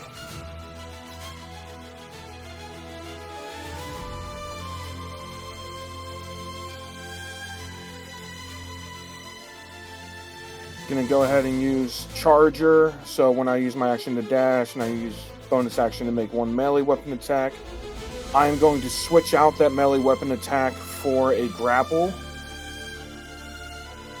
Okay. So just strength, I believe. Ooh, that's a 16. I'm gonna burn an inspiration. Damn it, that's a 14. No. Yep. It's not that you miss, really. He's just like surprisingly agile for a dead guy. You know, like he's just like he's like this, like he's not tall compared to you. You're taller than him. He's only like 6 feet or whatever. But like he is like a little bit of a lankier like build. If he has muscles, it's more of a stealth build. And he just sort of like very like Spider-Man kind of movements where he's like jumpy and he's not like backflipping or anything, but he is just like moving around very quickly. And this Biden of his in his movements, he's not always fully holding it. Sometimes it floats near him, almost like a lightsaber might float with the force or something. But it's like he has some sort of gravitational hold on this thing. Gotcha. Action surge. Gonna do it again. 16. Fuck Not me. enough. Second one. A soft 20. Not enough. Third one. Can I get A 26. my inspiration? A 26. Let's Alright. see. I believe he has... One sec. How long does shield last? He might still have shield up. It lasts for the round. Yeah, shield lasts for a round. Okay, for a round. Let's see. +5 bonus. He's Also gonna cast shield- shield again. I don't know how it works in 2024, so I won't say nothing. Why wouldn't we just do it twice if he's already had it? It lasts for the round. It's not Oh. the same round. My bad. That was several rounds ago with Rothar. I don't know how many, so I'm just gonna assume he doesn't have it. I'm gonna assume in your guys' favor and make him spend the spell slot. Yeah. And so, Yeah, that misses only because he expends shield. So like you feel like you almost got it, and then like there's an iridescent shimmer that coats his body, and like you feel your touch forced back, like some sort of force field.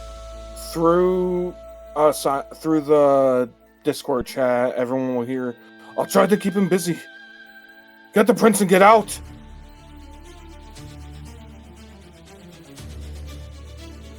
I don't know why I went Arnold Schwarzenegger, but yeah. God, you've got to get to the portal. Get to the portal. Ah! That'll be my But turn. you get the which, distinct feeling he's hard to hit. yeah, that'll be my turn. Which unfortunately, the echo ends more than 30 feet away from me, so it will disappear, dropping Cosset. Okay. At the end of your turn, I think Conrad is going to. He's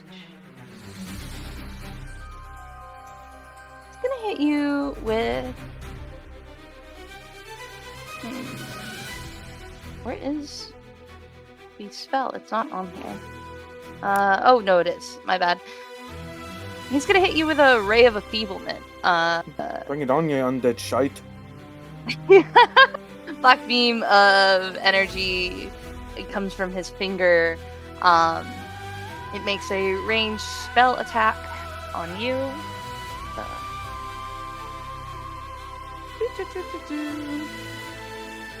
So that would be.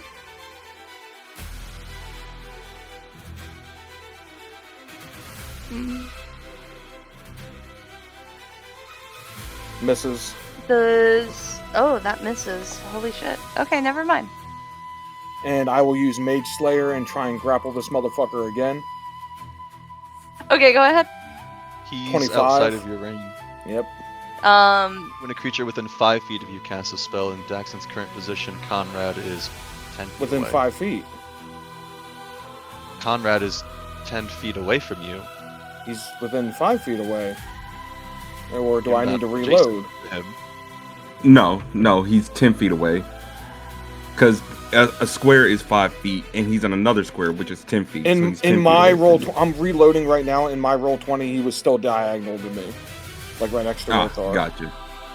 Yeah, that's Well- what I'm seeing too. Well, Oh yeah. mine's showing that you're 10 feet away from Rothar. Yeah, that's and- It doesn't matter. You need a 27 to hit him Yeah. with shield still active. Yeah, I'm right here. So- Rothar's right here for me, and Conrad's right here. That's weird. Let me reload my roll 20. Maybe I'm. No, Like- I'm seeing things happen in real time. Daxon is not adjacent to Conrad. Where? Can Yeah, you click I where you see see- me? Ryan's screen is different No. from mine right now. I'm right here. What the fuck? Yeah, baby, come look. It's weird. Yeah. Okay. After reloading, now I see it. That's very No, I'm weird. fucked up. That's me. Okay. But it Yeah, misses, it's so- fine. It missed. That was my bad. I'm fucked up. No, you good. You showing the same on mine.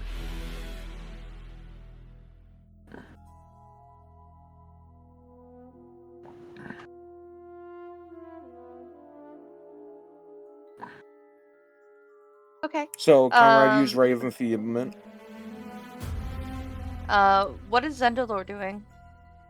Oh fuck! I completely forgot.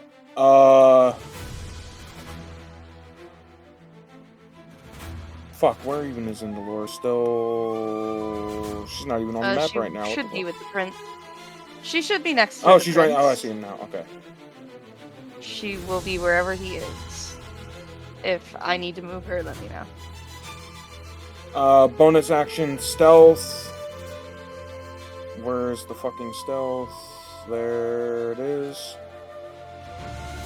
24 stealth. Okay. Who knows? Yeah, who knows? I guess. Is a psychic blade a dagger, so that can be melee or ranged, or yeah, reach 60 feet. Yeah. Okay, I see it. Yeah, sorry. Damn, it doesn't hit. Nope. Oh wait, Not even, at all. yeah, even with advantage. Fuck yeah. She doesn't get advantage. Oh yeah, that's terrifying. Why not? I assume That's she's been terrifying. seen. She's been seen with I the mean- 24 guys. We're fucked. When she get advantage because Conrad's being threatened? Even with advantage, it's If we're only do- an 18. I mean, Yeah, I mean, I guess- but I guess so. just She to doesn't get it establish. from being stealth. Gotcha. But yeah, I guess Okay. you wouldn't know that because she gets it from threatened things. My bad. And No, for you're good. a bonus action, she will cast the Mage Hand cantrip. You said bonus action stealth. Fuck, Yeah. you're right. Yeah, sorry. Yeah, so that's it Yeah. for her. Cool. All right. Next in the initiative after Daxton and Zen is Azra and Pav. Lucian, you are on deck. Year. Okay, so since Dax is trying to do the whole diamond thing, Azra's gonna focus on Lucian and Pavlo. No, who's gonna have enough distance to make that?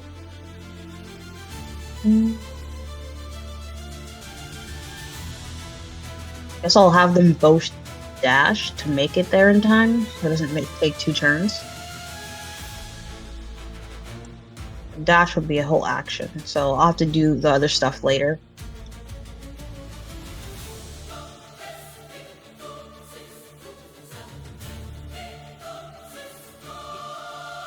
Okay, so Yeah, what are you that's all I doing? can really do. I was Okay. gonna dash so I can make it to Lucian, because that's the only thing I can do right now. Okay.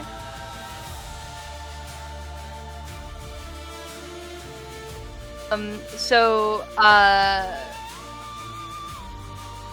he would have done this also on, actually, no, I'm gonna make him wait, he's gonna hold, that. What is Pavlov doing?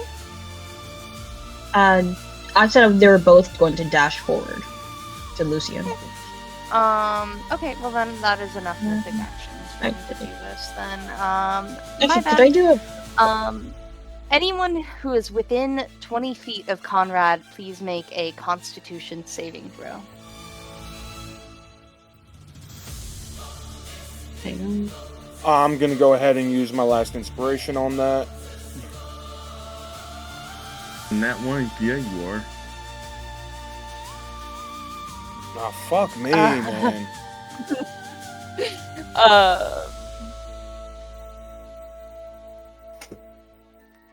Each creature within 20 feet of Conrad must make a DC 20 Constitution saving throw against this magic, or you take 42 necrotic damage.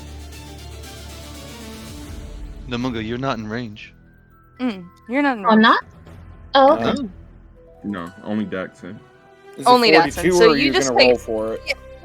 No, I'm not gonna roll for it. You just take 42 necrotic damage. I don't feel like rolling. Okay.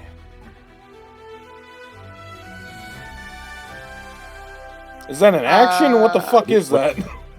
Oh, mythic. No, it's a Legendary. mythic Yeah. action. Mythic. Oh, yeah, Mythic. So It's a mythic creature. a peek behind the curtain.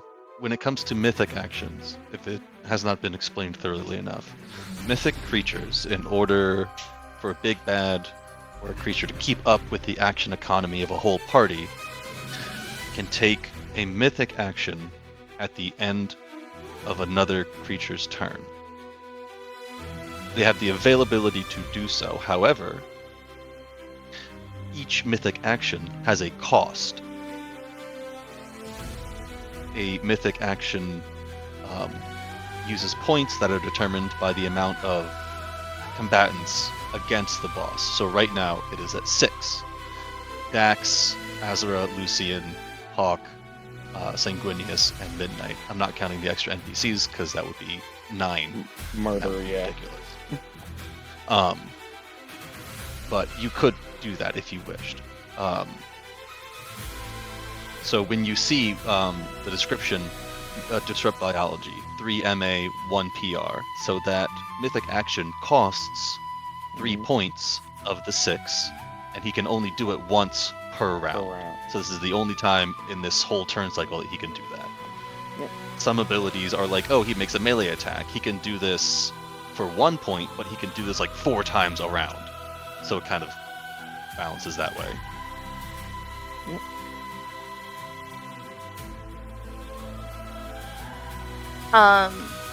So who is next? Lucien is next. Hawk is on deck. Hawk, I think she's helping with the evacuation. She's not helping you with combat. Do you want me to take her out of initiative? Yes. Okay, that would reduce Conrad's point total to 5. Yeah. Lucian's telling his uncle on Conrad, and Lucian's gonna enter his mind to talk to Reindeer.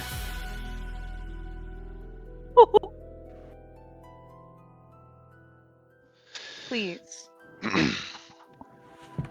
Okay. Let's see. Let me do this first so that I can put this in the relevant places. I forgot that Ranveer's kind of his uncle. I like technically, right? Technically, in a way, weird way. In a weird way. Okay.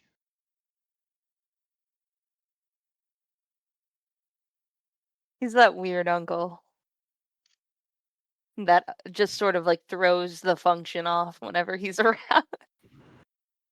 Mm.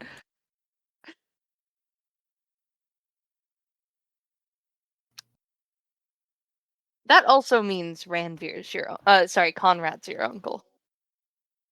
Yuck. Yuck. They're brothers. That's how that works. Give me 2 shakes. Fuck is it? I'll give you 3, baby. Where do you Okay. want them? Right, children. Let's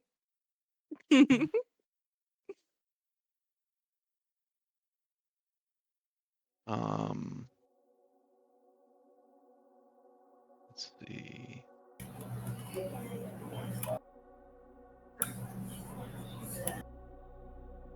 I am counting Zendalor as someone who attributes to mythic actions, but not Pavlov because he is a pacifist and will not really contribute much to combat. Ooh. So,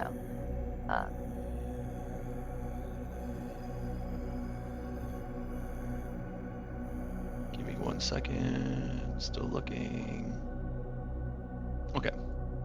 Damn, I gotta use these bardic inspirations. Okay. You how mean many the regular inspirations do you have? Nah, Pavlov still has 5 bardic inspirations. Oh. I don't see. There it is. Maps and locations. Damn. Okay, I'll share my screen because I can't do it another way.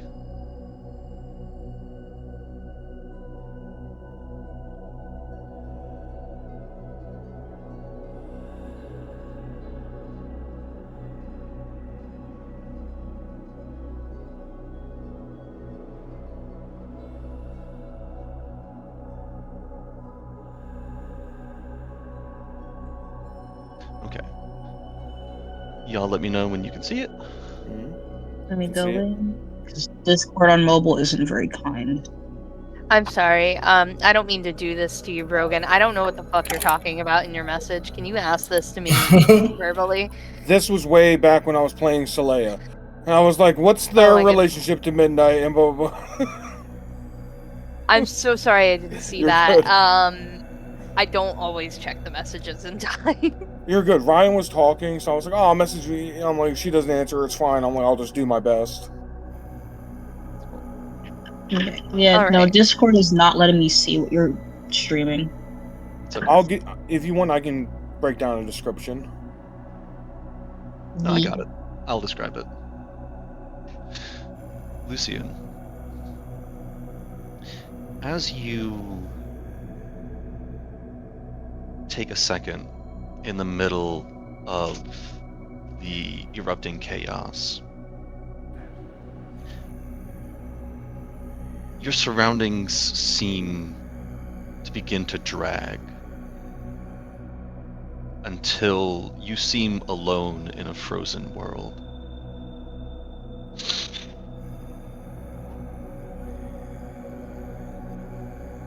You breathe in and out, and as you exhale, you close your eyes and descend. Within yourself, you can feel terra firma establish under your feet. Solid ground first, before light, before sound. And as your awareness begins to fill the space inside of you, colors begin to illuminate the space. At first, glowing green, then iridescent purples and violets, blue hues to fill the space between. You behold what looks to be space chaotic, a place, a town maybe, as if some giant had put this little town in a box and shook it up until you have disparate pieces floating in this space. Crumpled streets here, a back alley there, and at the center of it, almost entirely whole, a clock tower with paths diverging within this chaos, all leading towards its center mass. You begin to walk, feeling the stone under your feet. You can hear the clicking and whirring of mechanisms, great cogs and wheels, keeping time. But as you tune in, you can hear discord in the mechanism. Gears grinding, cogs spinning when they should not. The slip of a gear. And as you watch the clock tower, you can see its hands moving. Steady, and then tick, tick. A flicker, a glitch. Then the clock resumes tick, tick. Another glitch. Tick, tick. As you approach what seems to be the entrance of this clock tower, you see Ranveer looking up at its iridescent green face. And for the first time, perhaps, there's something missing.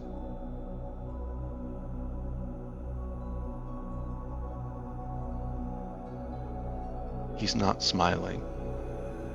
He's not grinning. He's not stood proud, triumphant, like a maestro before his orchestra. You see worry, where confidence typically stands. And here you find him.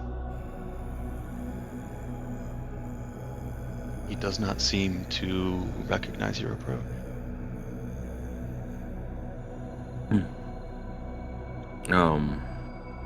Gotcha. Upon approaching him, seeing seeing this, Lucian is almost taken, almost taken aback. He proceeds, eyes just burning red with anger, frustration from the tears, and that he wept from like rubbing them away as he and he asks with a voice of desperation. He says, Ranveer, please, my father, Ranveer, it has to be something you can do.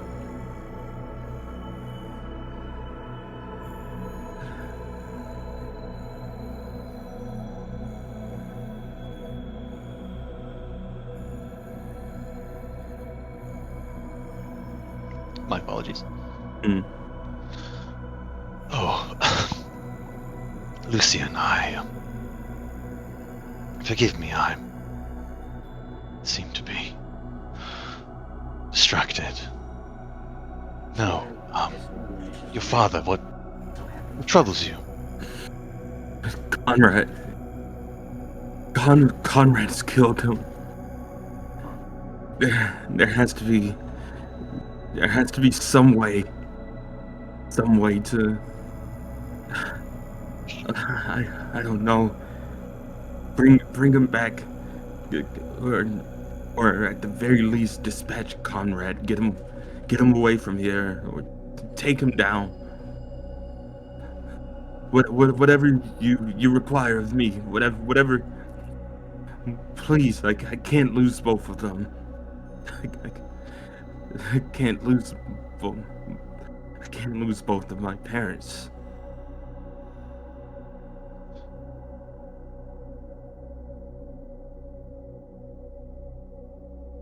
Before I entreat you, tell me, what do you see? Conrad gestures. Sorry, not Conrad. Ranveer gestures to the clock tower and its glitching face.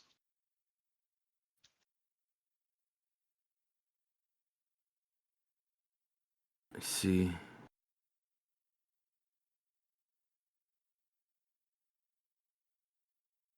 Broken clock tower. I don't know what am I supposed to be seeing? Patience. I know you are worried in your present moment. But here we are outside of time. Ranveer gestures to the clock. Mm. You come to me, weeping and pleading as a child does. And for this, you may be forgiven. You seek the power to save your father. You see as a child does. And for this, you are forgiven. But stop and think. Take the time. And here Ranveer points to the clock, and with a grip of his hand, you see the needles freeze. And you hear the clock tower's gears groan in protest. You can hear the mechanisms straining against his grip.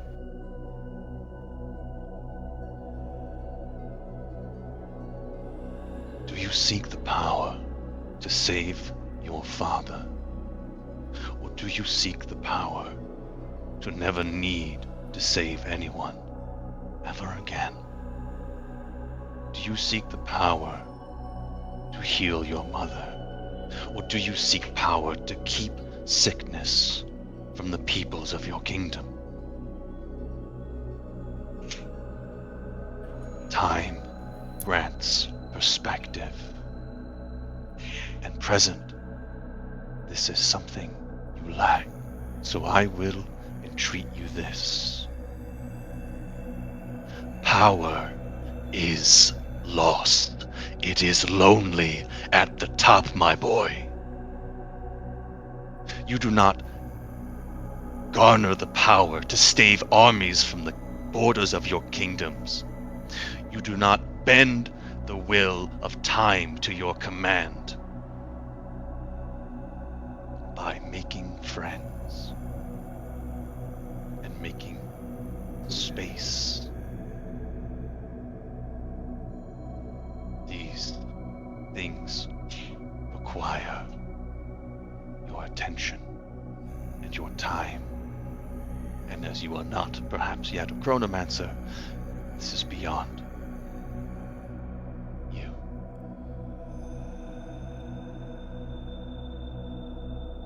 Now,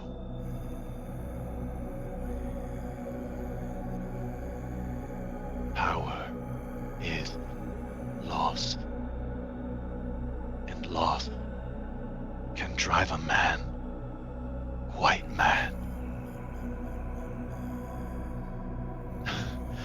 I remember when I lost my mind.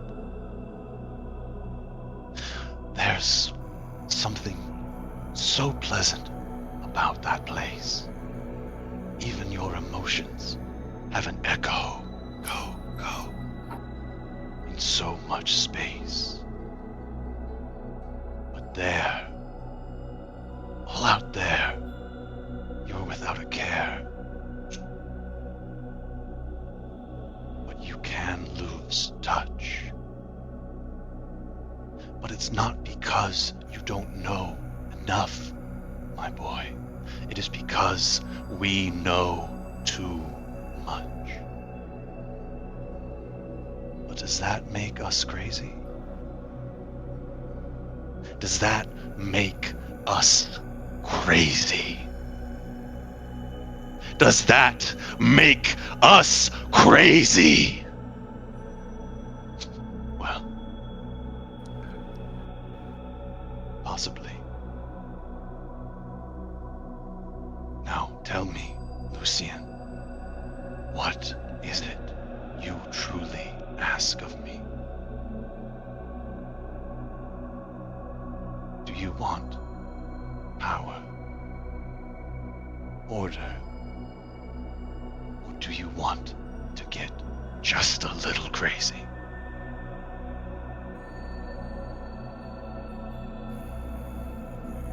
Lucien. Lucien looks down, hearing everything that Ranveer was saying, and all this time he kind of reflects on his journey a bit.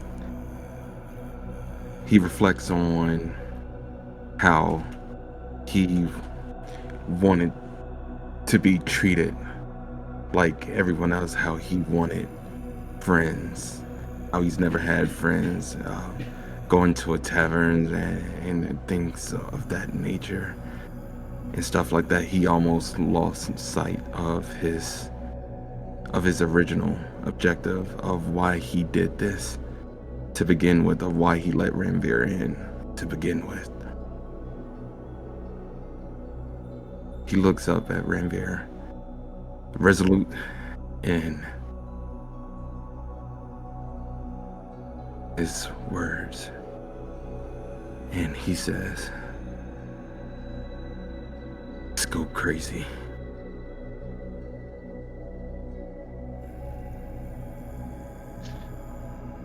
I will ask the dungeon mistress for her arbitration here, as this may require playing a little fast and loose. I think, in fairness, there should be a cost, as we've established. Ranveer and Lucien, their relationship is essence and vessel. Ranveer has established, if he were to fully take over Lucien's body at present, Lucien is not yet strong enough as a vessel to contain the entirety of the essence at one time. So, it does not make sense for Ranveer to go full out and blow his vessel on something that is not a life or death situation for Lucien. Okay, I have a trade offer. Do you think it is reasonable for me to say if Lucien is willing to sacrifice half of his current HP, I give him... It's Ranveer casting through him, so it's technically Ranveer casting it, but a free 9th level spell that cannot be Wish. Well, I was going to maybe counter-offer a ability to for Ranveer to cast from his list, and Lucien may take a corresponding amount of dice equal to the level of the spell. So Lucien may wish to to pull out a 9th level spell, but may take 9d10 of damage, or a 5th level spell at 5d10 of damage. I don't know. What do you think, Avery? I'm honestly fine with either doing half or doing like the amount of damage per depending on the spell. Because as it stands right now, he definitely wants Ranveer to cast a 9th level spell through him. Okay, then we're gonna go with half. If it's a 9th level. So That feels fair, and that feels crazy. half my half current of what HP. Yeah, or whatever half your my current... I'm not going with half your maximum. Half your current HP. I'm gonna be fair. I'm gonna be So- kind. That would be 45 points of damage. Now, since this is Ranveer casting, may I assume we use Ranveer's statistics and not Lucien's? Because Ranveer's casting modifier is quite different than Lucien's, and if Lucien is giving up half of his HP, I may arbitrate for Ranveer's stats. I will allow you to use any of Ranveer's spell. I will allow you to use... Yeah, I'll let you use his spell modifier as well. Very well. But not his spell save DC. So if it's a spell save, it's going to be Lucien's spell save DC. Just to give him a chance. Ooh, That feels fair. Fuck you. That's a middle ground. I guess. So, I'm sorry, what was that last ruling you said, honey? Not the spell save DC. It's going to be Lucien's spell save DC. If it is something that has a DC to it. So Conrad has a chance. I forgot I was muted. How about a middle ground between the two? Yeah, the two spell saves, just two spell save DCs added together and then divided by 2. Find a mean. I was thinking, like, for instance, if like it was like if you're a 17 and he's a 19, it would be an 18.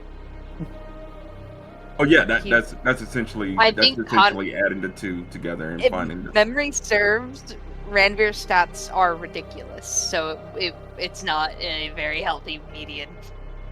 So that's why I'm making the rule I'm making. Yeah, but at the same time, Conrad is like a legendary creature that you've given a regular 9th level spell, so of course his spell save is going to be fucking ridiculous. But you know, I digress, Shawty. If we're being honest, then Ranveer. If we're being honest, he has legendary resistances anyway. He's gonna pass. Fine. I'll let you have your cake and eat it too. Whatever. Fuck it. You worn me down. Yeah, I'm gonna use a legendary resistance anyway, so it doesn't matter. Whatever you do. So, if this means anything to y'all, mythic creatures are different than legendary creatures. They do not have legendary resistance. Instead, mythic resistance says that they can spend mythic action points in order to remove conditions. So instead of saying, oh, I just say no to your thing, well, a player can still do a thing, but now a boss can have many instances of removing conditions, but it doesn't remove a player's agency by just saying, fuck you, you don't do a thing. in exchange for being able to do it more often. Okay. Unless they already spend those mythic points. He still has mythic points. They refresh He every does. round. Well, yeah, but he's used at least 3. So Avery, I'm gonna give you a choice. Like choices. Oh, what the hell? Level up.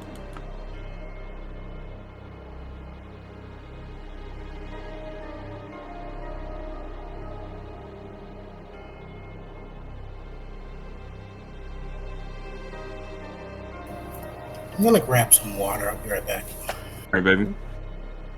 Okay.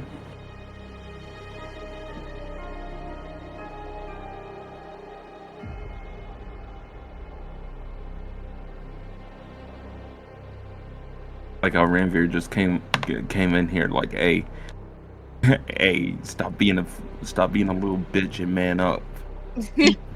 Well, it's like, hey, you know, I get you're sad about your father. That's real. Hey, you know, I get it. But if you want the kind of power that you want, it's lonely at the top, my brother. Like, it's not easy being king. Like, you're gonna lose a lot. Yeah. Okay. Okay. Call your shot. What are you doing? Hold on. Still getting information. Sorry, I'm giving him like 3 Oh. options. Between temporal shunt, true polymorph, reality break, and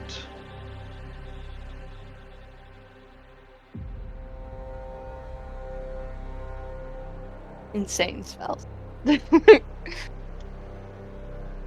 time ravage.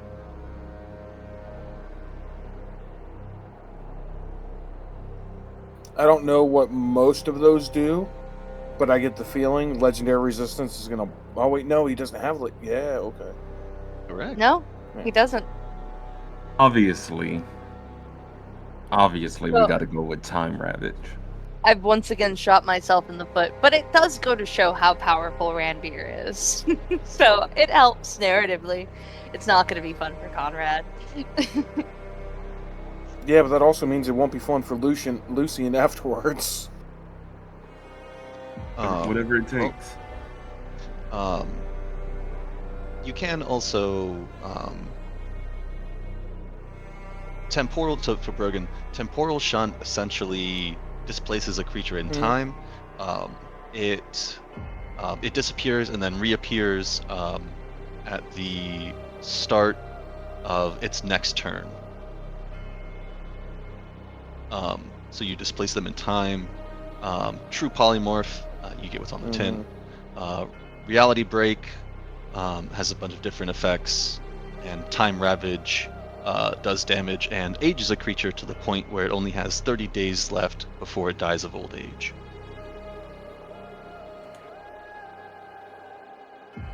How much do we know about Conrad? He's dead. Yeah, okay. Would that affect him? Probably not, no. Well, 30 days left to die probably wouldn't.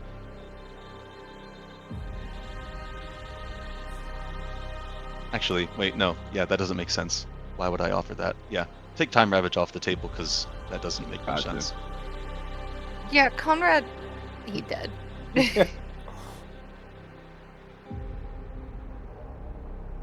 And the only good Atticus is a dead.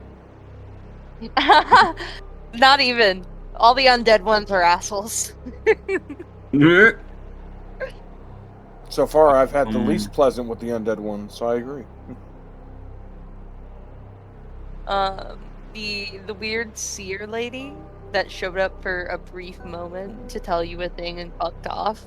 Also an undead Atticus. She was very unsettling. Oh, never knew she was undead, so. Thousands of years old, that lady. Dude.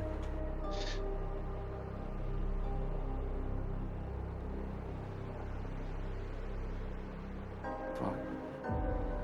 Cause his initiative's coming up pretty soon. So let's do reality break. Okay. Lucian, you come to your decision.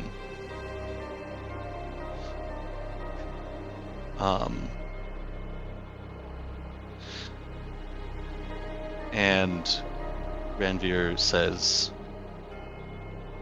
"Good choice. Well, if you want to get a little crazy, give me something to break."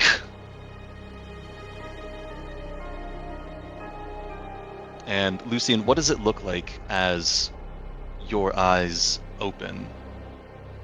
The drag of time eases its grip, and things begin to move back into accord with reality.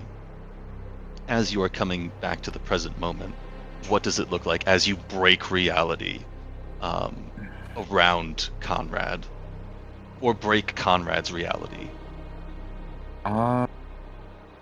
Would say at this point, like I imagine, like with everybody like on Lucian, like his body kind of like goes slack or something, like head tilted over, probably Zendalore holding him up, like trying to drag him away, and shit like that. And then when his eyes open, they're not Lucian's eyes, they're Ranveer's eyes, and the aura around him, like there's just a dark and like sinister aura that exudes from Lucian. As let's see, you say Conrad already dropped the little shield thing, so things around him, Blackbeard's not Blackbeard, Whitebeard's thing, like devil fruit, how he could just hold on, Beard, yeah, where he like reality just begins to shatter around him, like the air is like cracking and breaking off into pieces, like pieces of reality begins to fall around Conrad, that where it the pieces that have broken off is probably into like different planes or something. You see the plane of fire, you see the Feywild and things of that nature, as reality begins to shift and contort around Conrad. Avery. Hey. The knowledge that Ranveer gifts you, or the action taken in tandem, as you break reality, Mm-hmm. the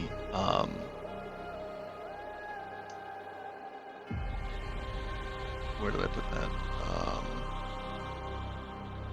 Did I put that in maps and locations? No, where did I put that?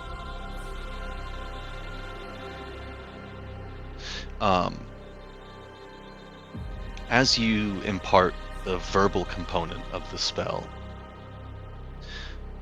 whether it is told to you or it is Ranveer speaking through you, you are speaking the language primeval.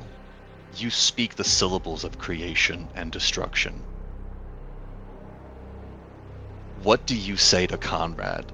What is said that leaves your mouth, that breaks reality around it? What do you say to him in the language of creation? You can tell him to fuck off, whatever, but you know. Let's see. Full X-Men fucking. I think what he would say, he'd just say one word, and he'd say suffer.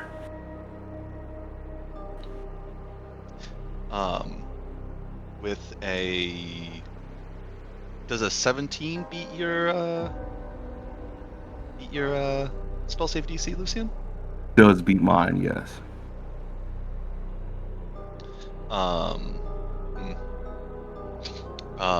Let's see, roll the D20. Thought we were going with Ranveer's. Unless I'm misremembering. I could, I guess. I mean, if you don't want to, you don't have to. I'm being pressured by everyone else at the table. Whoa, whoa, whoa. Here's one thing about pressure. Like if you're God, that don't mean shit. God flooded the fucking earth. You think people begged him not to? They did. He still did it. He still did it. Here, I'll let the dice decide. Anything above 10, we're going with my ruling. Anything below 10, we go with what you guys want. Cool, we go with my ruling, so he does pass the DC. Okay. I rolled a 14. I did it in GM, but Ryan can attest. He can see my screen. I did that on accident. I'm gonna take off GM rolls.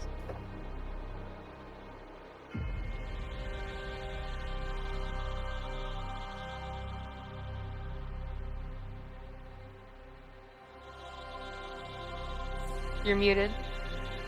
Anticlimactically, there is no 6 to 8 wormhole. The target is teleported along with everything it is wearing or carrying up to 30 feet to an unoccupied space of your choice that you can see. The target also takes 10d12 force damage and is knocked prone. There is no condition for a successful save, so nothing happens. Damn, if only you could. Silvery barbs.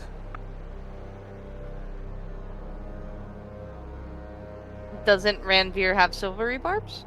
I do, but I'm pretty sure you can't cast 2 spells at once. What level is silvery barbs? It's a what? First level spell. Yeah, you can cast that. Ranveer has a turn in your body in exchange for half of your health. Also, okay. reactions are weird. Like you can't cast 2 spells in the same turn, but reactions are weird. Like if you cast Fireball and then walked away from somebody and they swung at you, you could still cast Shield. It's crazy as fuck. Yeah. Okay. Go ahead. Yeah, I'll silvery barbs then. Wisdom save. So you given the advantage while she does that. Who's next?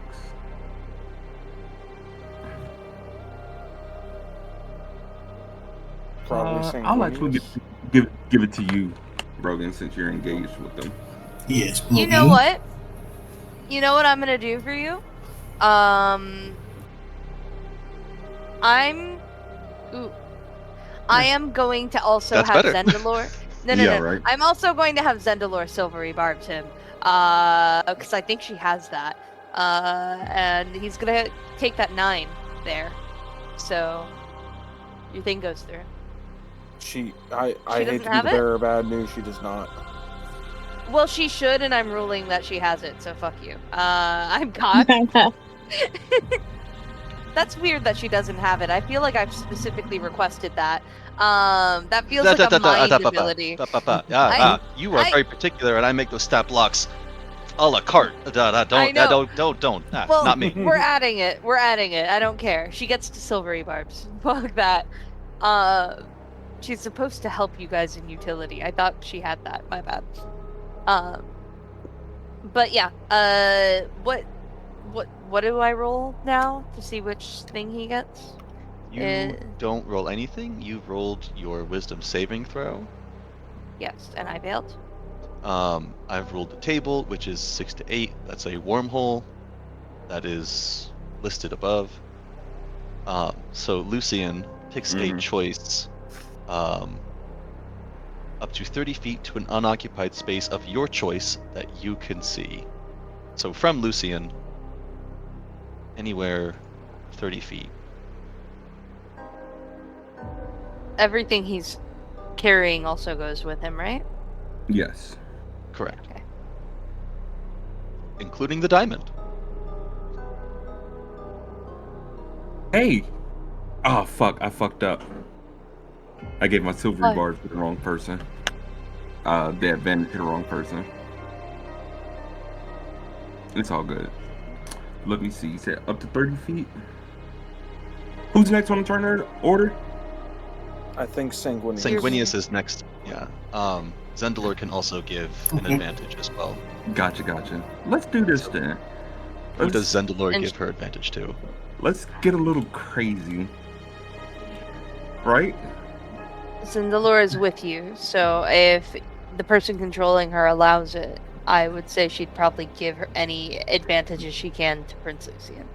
Let's Even if she's a little confused, she's like, "There's something up with him right now, but he's cooking. I need to help." we're gonna get just a tad bit crazy if y'all don't mind. Mind my doing so? With ahead. Sanguinius on deck. Let's move Okay. Conrad right there. Okay. You were headed to Serrano, weren't you, Sanguinius? Yeah, I was. Okay. Well, my dog. But Sanguinius is already like right there behind me, right? where exactly am I placing Conrad? I'll move him. Well, before I do that, Sanguinius is right there behind me, right? Yeah. Okay. Then yeah, in the unoccupied square, right behind him. Right in. Okay. Yeah, right next to him. Conrad's all in your business right now. Yeah. I. Lu- It's more than 30 feet. No, 30 feet from Lucian. Correct. Not from the creature who's moving. It is from Lucian's space. 30 feet from My Lucian. apologies. No, you good. Um, So Lucian, he's gonna and oh wait, we gotta roll. Damn it. Conrad looks I got that. disoriented. Okay.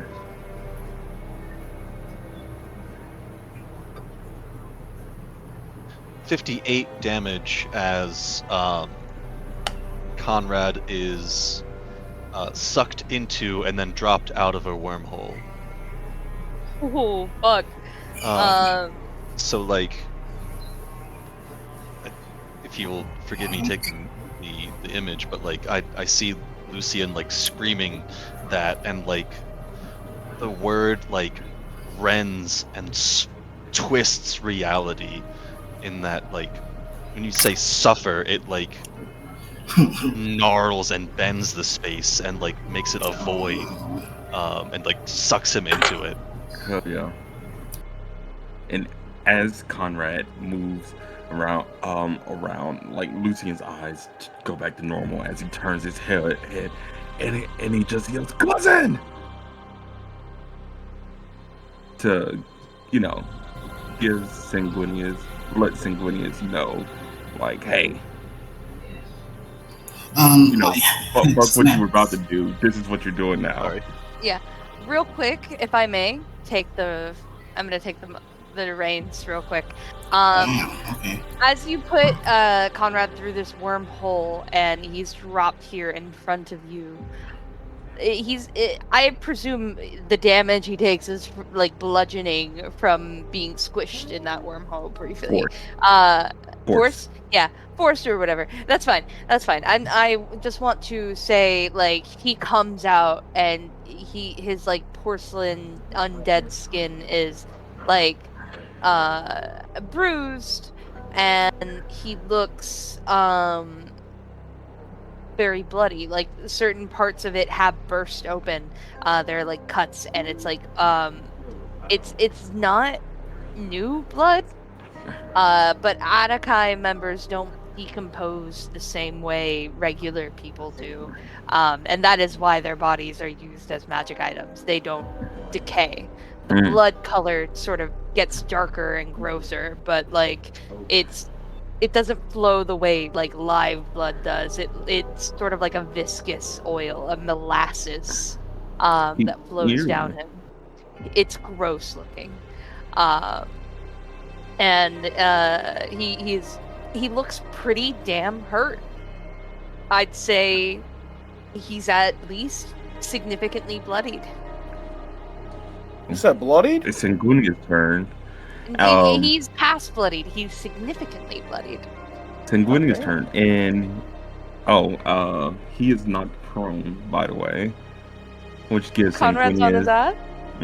Which gives Sanguinius advantage on its attacks. I'd imagine like being like knocked prone. Like it's not like he's like dropped out of the wormhole. He is like boom, just like flung the fuck out, just spit out of the portal, just like vacuum style. The entire building shakes. The like floor above starts to crack, or the ceiling above starts to crack, and you have a feeling it's probably gonna cave in pretty soon. And Conrad is in like a deep crater in the ground where the floor once was. You ever see that picture of Yamcha? Oh, 100%.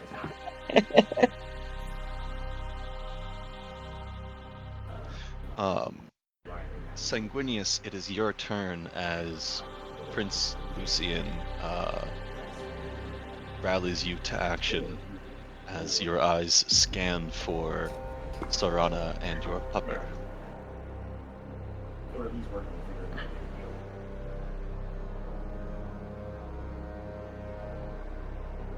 Sanguinius.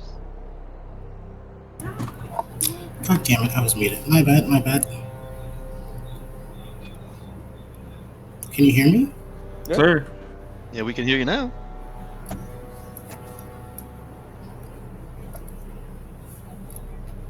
Okay. Can I return to doing what I was gonna try to do then? Holy fuck, the zoom in is not. Well, Conrad's right there with you. Are you gonna keep trying to find Sarana? Honestly, kinda, yeah. You were just given a direct order by your prince. Oh, I thought that was overthrown with. Oh, God. No. He wants you to fuck up Conrad.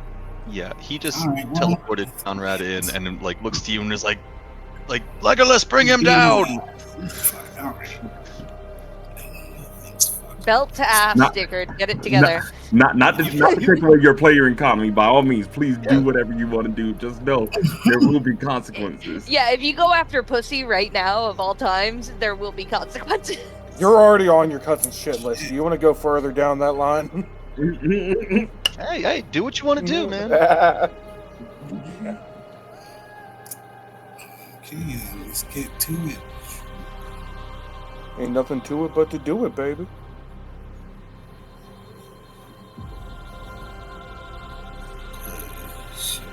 We're still on the first round, right? Good. I need to keep track of which round we're on. I did only roll one second. One time. Okay.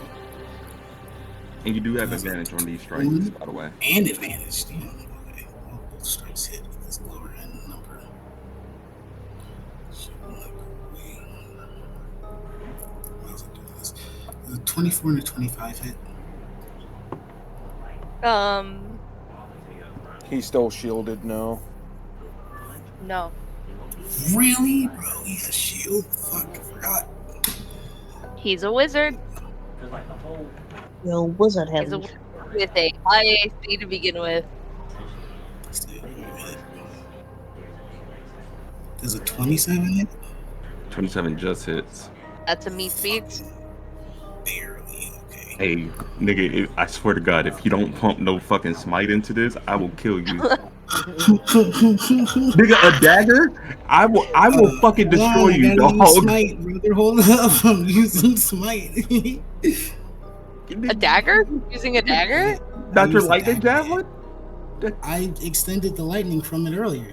I used the dagger because it has a +10 to hit, not a +8. I may also remind you, in the text for your sun sword, can you read the bottom text for that? What does that say? Nigga, you have a get to sun go sword? back on that. Yeah, I gave him a lightsaber. No. He chose to use the dagger. He's sticking with the dagger. Okay, he can use the sun sword on his next attack. I used the dagger because I have a +10 to hit. With all my other weapons, it's a +8. Yeah, Okay. but You're fighting an undead and you have a sun sword, so you look real stupid right now, is all I'm saying. I know. Like, we're not telling you to metagame, but I'm proud of you for not. Fucking Roberto over here. Ha ha ha ha! Anyways, I still have some cool shit to do, so don't worry. Because, of course, I'm going to use Divine Smite. At your highest level, right? Nigga, chill. People around the corner. So, what level? Stop backseat gaming, Avery. I'm gonna shut the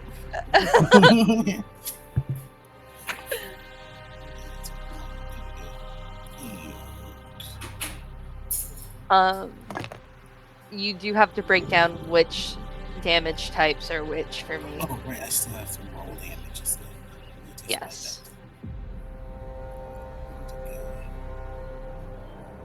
So, 2d8. So, we have 7 damage of normal, like slashing.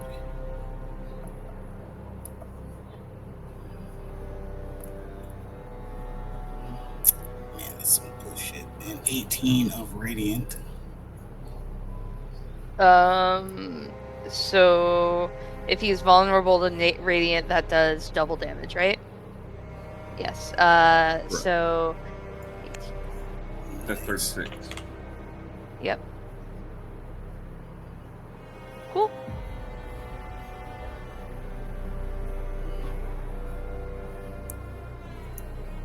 He spits up blood in your face as you strike him. And this radiant damage burns away at his skin. It seems to do a significant amount of damage. He looks like he is hurting properly. You think you might stand a chance at killing this guy.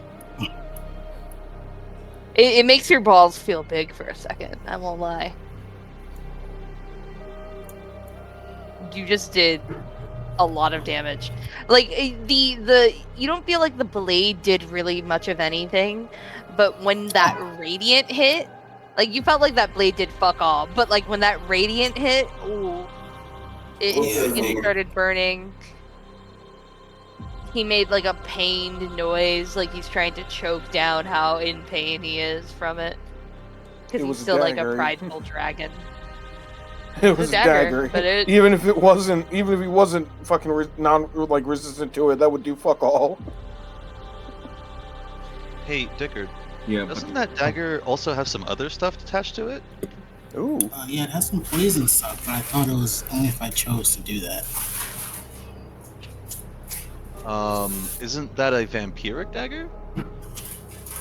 Yes. Are you gonna do anything vampiric with it? Well, it's necrotic though, and he's an undead. Okay. Doesn't necessarily mean anything. All the damage, as long as he's not immune to it. He is immune to necrotic. Immune? That's crazy. He's immune to necrotic, yeah. That's crazy as fuck. So I kind of figured it would have been a waste to try. Well. Probably wouldn't do anything since he's dead. Hey, do you want to try it so that narratively you find out? I say always try and let the DM determine what's useless and what's not. Yeah, 'cause you never know. You shouldn't assume. Sure, I try it. Let's see what happens. Yeah. You try to like suck the life out of this guy, but there is no life to be sucked out, and there's just sort of like. In fact, give me a d20. God, I wish I had somebody like that in my life. Man, all you had to do was say the word, Brogan. I'm on it. I'm on my way. Where you live? We've talked about this.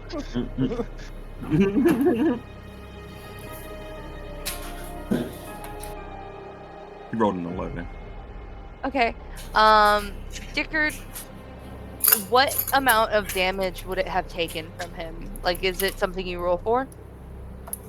It's 3d6.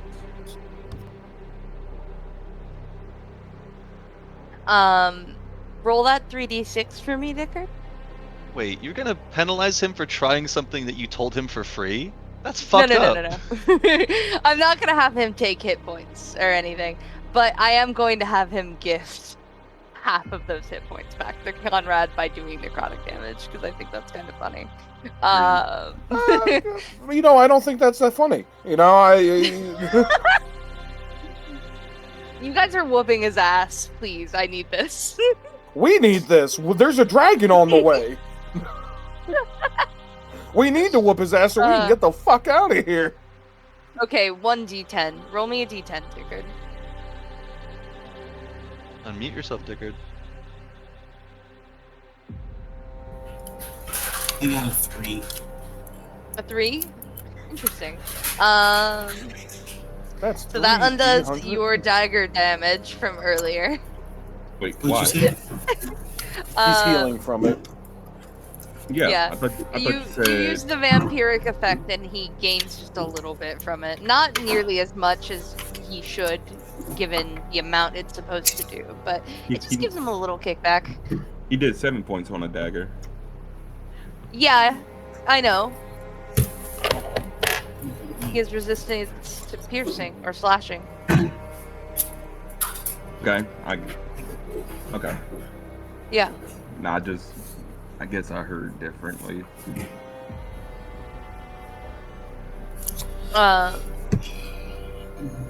Is there anything else from Sanguinius? He's made 2 attacks, it looks like. In a bonus action, so I guess that's it.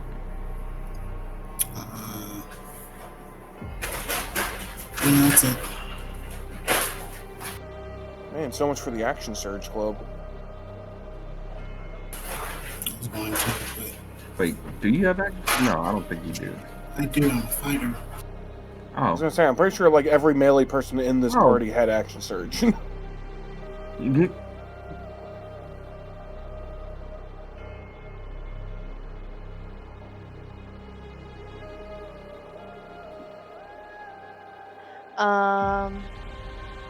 Hold on, because I decided for I don't know if he's gonna do action surge or not. I'm sorry. In this line, wait, are you doing action surge, Dickard? Unmute your mic. He said no. He said he thought about No. it. Okay. Does an 18 hit you, Dickard?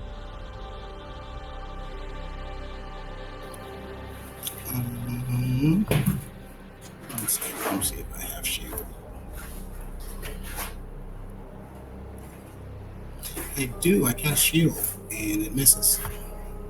You see the Bident that is over, like, not taken through the wormhole with Conrad, just because I think that's narratively compelling, and gets across what this item is. He wasn't holding it at the time he was wormholed, and the weapon lies in past Zendalor and Lucian, who are just out of reach of it, and it tries to hit you, and it, like, you just barely move out of the way in time. It takes like a couple hairs off of you as it flies on past, and does not strike you as one of Conrad's mythic actions. Okay. Conrad is prone, correct? From the wormhole? Yes. Yeah. Okay. Here at the bottom of the round. Let's see. I don't think it's the bottom of the round because Azura hasn't gone. No. Yes, Azura and Pavlov dashed. Yeah, they switched initiatives. Oh, you're right. My apologies. I understand. So he is prone. So up above this battle, in the dark and stormy clouds, there is suddenly what at first appears to be a break in the clouds. But as you look up, it is not the clouds that have parted, but reality itself, as a portal opens 300 feet above you, and a stream of celestial light straight from the heavens of Solania comes down like a spotlight on Conrad. We see coming through this portal, streamlined like a torpedo, with Saleya strapped on like a backpack on his back. Midnight is crashing down to the earth. We move into his face. We see Saleya on his back, his like cheeks flapping in the wind. Midnight's eyes braced against the wind, like little tears still streaming from his eyes, flicking past him. And as he descends, we hear him quietly through the wind. Forgive me, my love, my life, my son in this darkness. I will see you for the end. I have climbed the hills, the mountains of Celestia to find you.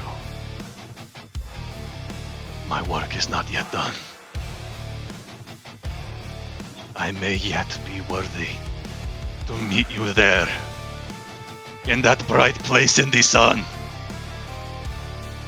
Mantra, my love, witness me. Lucian! And Midnight is going to make an attack roll. By God, it's Midnight with the steel chair!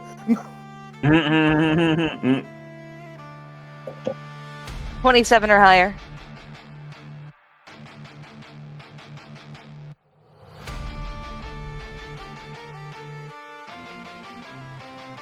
You also have a point of inspiration for that intro. That was crazy. Fuck, wait, did I say Lucian with the steel chair or Midnight with the steel chair? Fuck.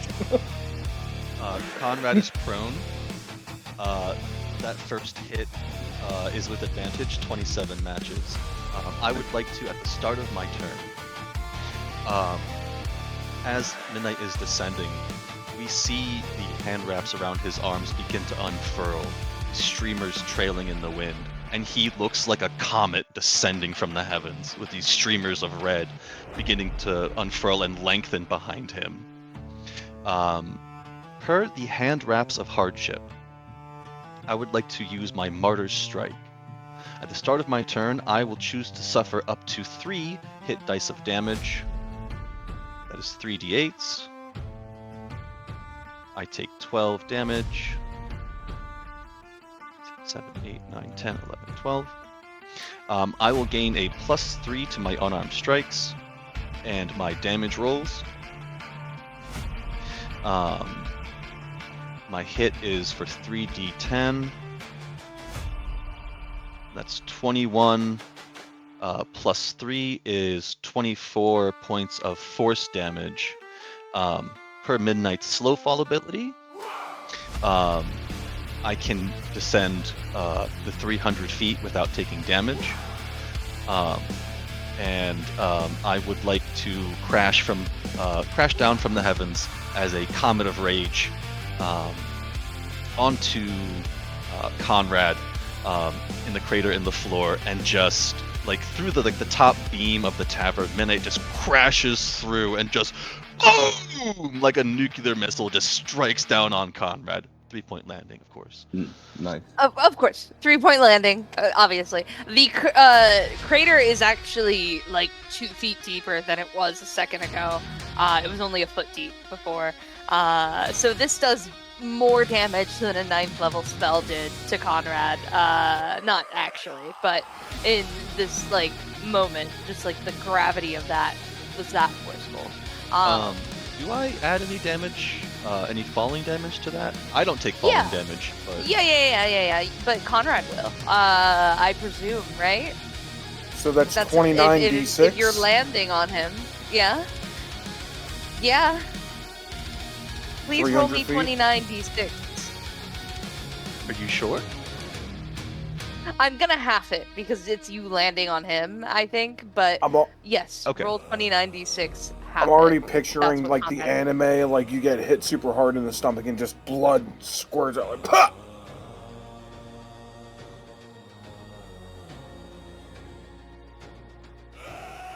Are you sure? Are you sure about that? Yeah. So this is so forceful of an impact. Conrad immediately becomes dust underneath you. You destroy him so impactfully, he disintegrates. And underneath him, somehow, this diamond has withstood it all. And in the hot ashes, a very warm, now red glowing diamond because of the impact, is there before you.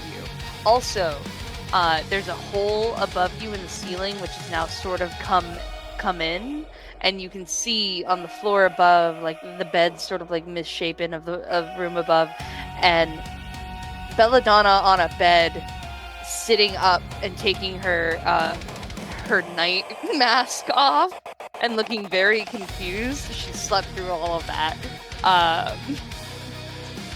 And Isteri, like, opening the bedroom door as if he was coming to wake up and warn Belladonna of the, like, disruptive noise he was hearing, only for that to happen.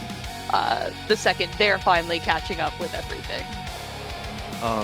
If I may retcon something just a little bit, just to incorporate some more characters. Please. Saleya is on the back of Midnight. Has anyone here ever seen, God, what the fuck is it called? A movie called Jumper? Mm-hmm. Yes. I fucking love that movie. Okay, so if you've seen Jumper, and you know how their teleporters work,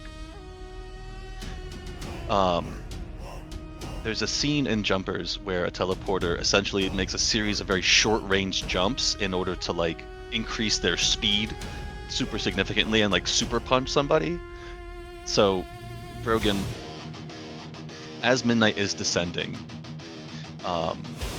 perhaps Saleya, like, opens, like, a series of, like, short jump portals just to, like, really drive the missile home. I picture Saleya's, if you don't mind, and feel free to take this, and he's an archer, so I picture his portals being, like, at the ends, like, spells he puts at the end of arrows. Like, instead of it being a fire arrow, maybe it's like there's runes carved into the end of the arrow, and when he shoots it, it creates a portal. Almost like the portal guns in the video game Portal, but with arrows. What do you think, Brogan? I like it. Okay. What does Saleya say after Midnight is like gives his like Superman speech, and he like begins opening portals? As you're still coming down.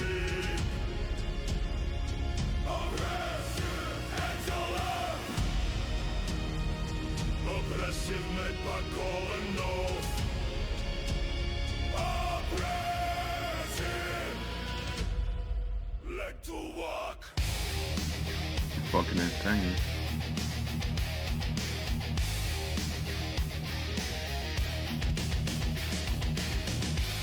Brogan? I'm sorry, I'm thinking. I'm trying not to just rip something off. I mean, I literally did that this whole episode, dude. I ripped off Gnarls Barkley earlier. As they're coming down, just increasing volume. Bon, mon ami, but not bon enough!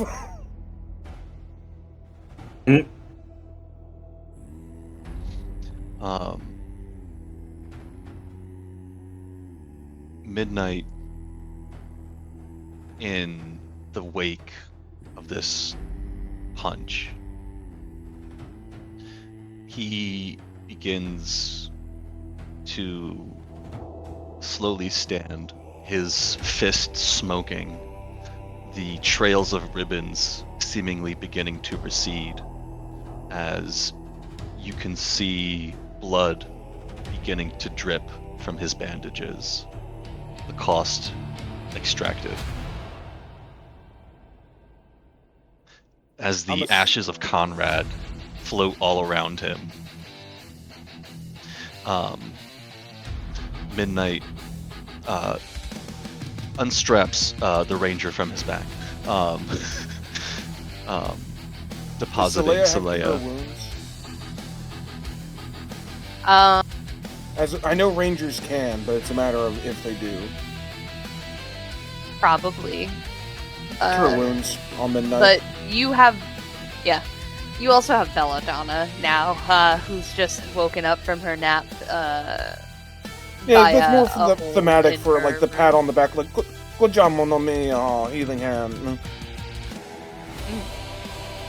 Very good. Midnight is there. Why isn't the map resolution good for me? I can't see a goddamn thing. There it is. Okay. I will put Midnight on the map. Doink! Over Conrad. Midnight straightens up and he looks first to Zendalor and maybe for the first time Zendalor sees her mentor smile. A look of genuine fondness. Just appreciating that he can see her again.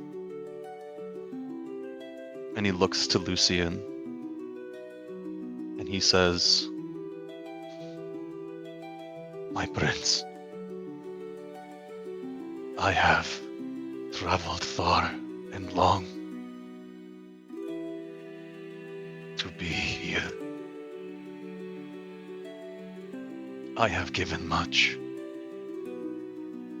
more perhaps than you may know. But your humble servant has returned. His work not yet done. So your humble servant begs your forgiveness." And Midnight will bow at the waist. Lucian would just up under Midnight, just scoop up under him and pull him into a deep hug. What? Midnight is like being squeezed like a squeeze toy. Like the prince is prodigiously strong. And like you see Lucian like lift Midnight off of his feet a little bit.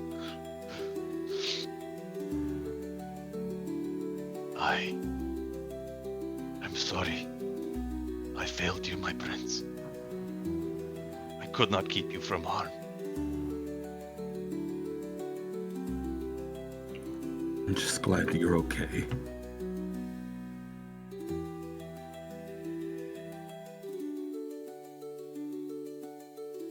I am here. And barring any further planar dismissal, I intend to stay that way. And here, Midnight will look into the snow where Conrad had, where what remains of Conrad's whistle lays in the ground.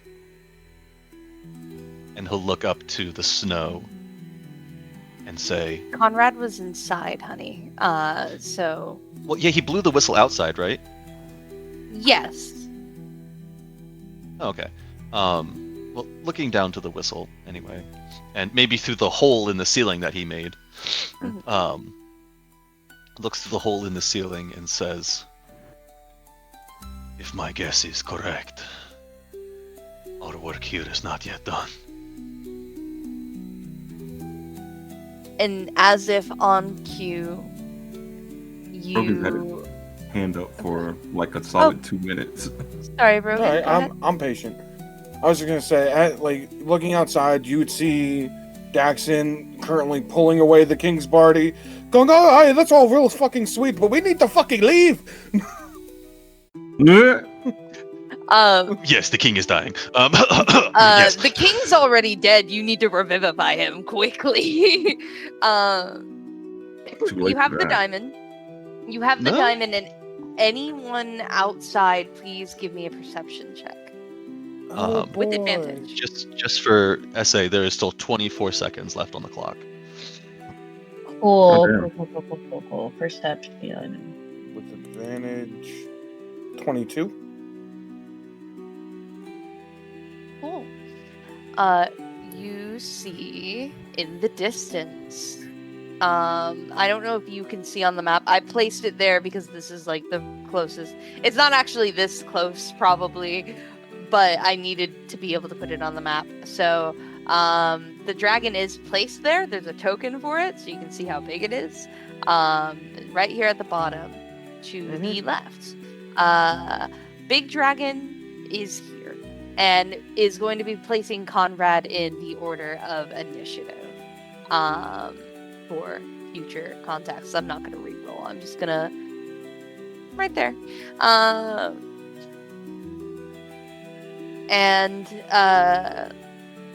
This does come on to you. You see it very easily. This is why I gave you advantage, because you're already outside, and it does a big roar. It does a big roar, and in the distance, responding to that roar, like an echo, you hear what feels like dozens of howls. Cool. The dragon is close. And I have circled up here the tree Azra needs to get you guys the fuck out of there. So you guys would need to go there quickly, faster than the dragon would get there. The dragon doesn't know that that's where you're headed, though.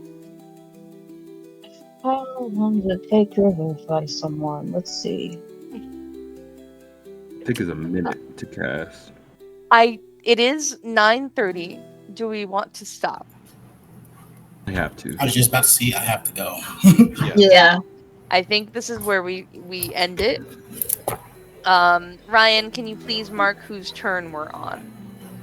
Yeah, we're back at the top of initiative. Oh, okay. Perfect. So it will be the dragon's turn, or whoever goes No, me, before the dragon. thank you.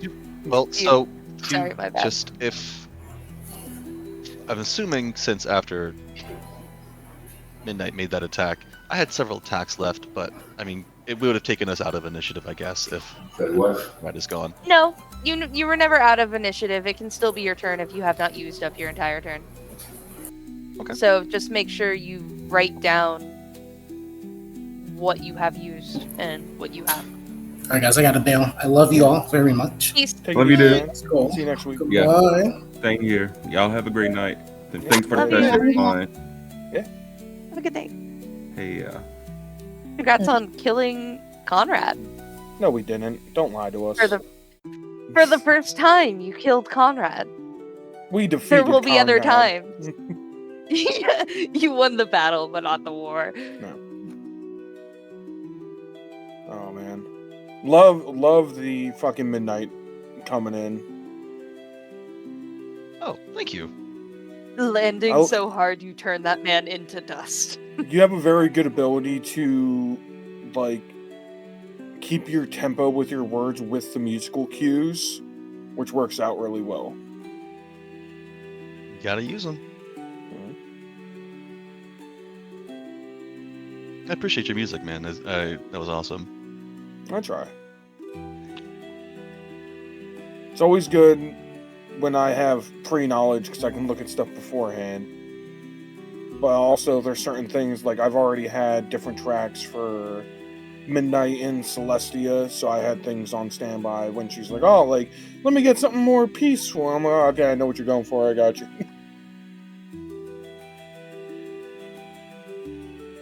Yeah, I'm sorry, I'm not so good at giving you like heads up. No worries. I'll try to get better at that.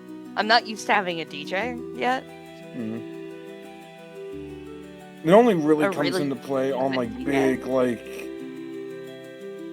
I guess like twisty moments where it's like sometimes I'm like feeling the vibe. I'm like, okay, I'm like, or like at the start of something where it's like I'll read the intro and I'm like, okay, I'm like that leads into where we are in like the fight. So I'll cue up a fight, like the fight song, and then like where it's like, oh, kind of like I get something more peaceful. I'm like, oh shit, yeah, and I'm like, I got something for you. Hold on.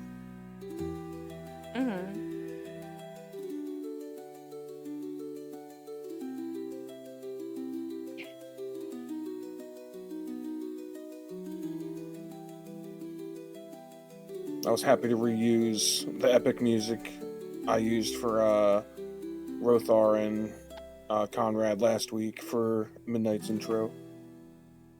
It's good to have him back in the party. It's good to be back. Also, it's also not the bottom of the turn order. What the fuck's that sheriff doing? You know, he shot that shot last round. Why didn't he do nothing this round? You know, he caused the problem. He could help finish it. Look, man, I'm not running the sheriff and Midnight. I was running Sheriff other NPCs because I was not running Midnight. But now that I've got my Ferrari back, I'm good on the F-150. Oh no, I definitely. The F-150. I definitely feel you, but it's just funny. It's like the motherfucker caused the problem and then just was absent this session. Like he just sat the fuck down, like, oh, I fucked up. Yeah, that was something I should have thought to mention, but getting caught up and stuff, I think I left that by the wayside. But that is something I think we might highlight in the next section. Like, you will see maybe the sheriff like trying to defend against the dragon, or like evacuating the people, or Guys defending against a dragon. Good.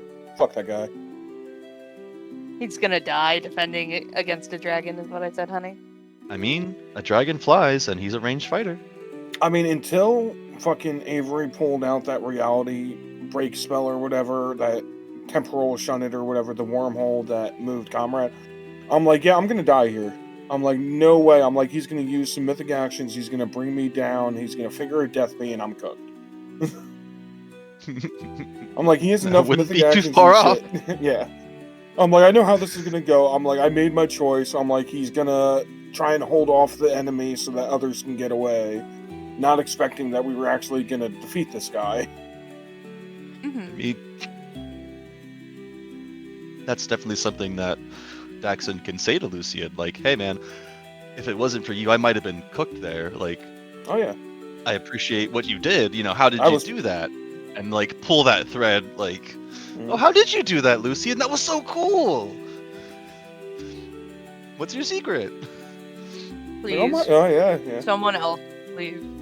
I saw your eyes get real weird there for a second. What was up with that? Since when do you have green eyes that then shift to purple when you cast I don't think I would have noticed that. I was so engaged with Conrad.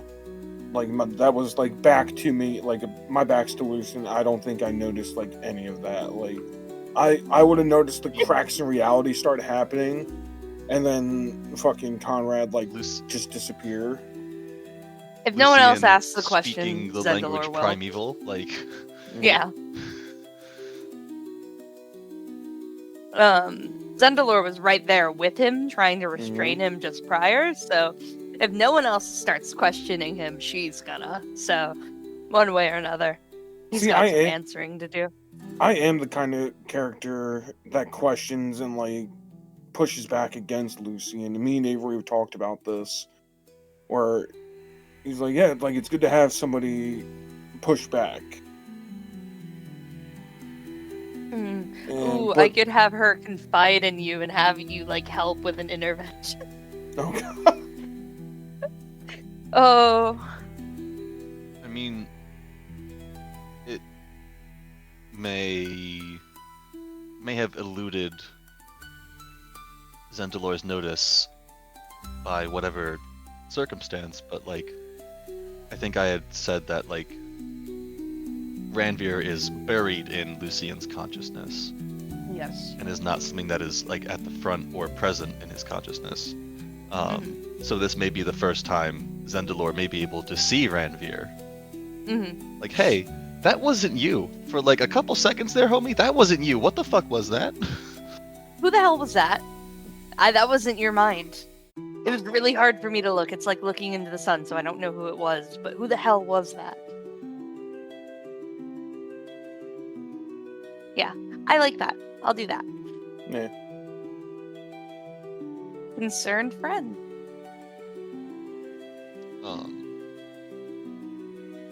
Yeah, Daxon I doesn't think there's even also- know enough. Sorry, go ahead.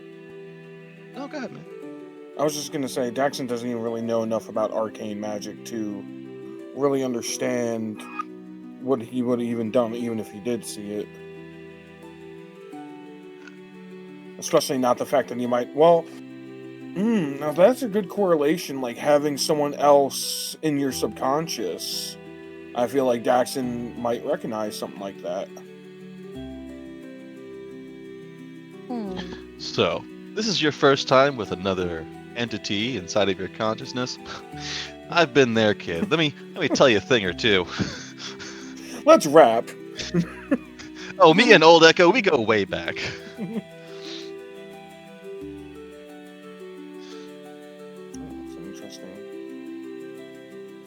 Is it weird when you use the bathroom? Are you always subconscious that, you know, you're being watched? I'm a shy peer myself, so that No, took it a actually while. helps.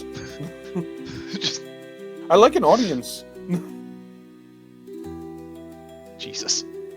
Oh, so right now, if you may remember, Sir Daxon's title was Sir Daxon the Emerald. I have plans, if he makes it and survives the campaign, that he's going to end up being Sir Daxon the Many. Because later levels he'll get a second Echo, and I do at some point want to require a Horn of Valhalla.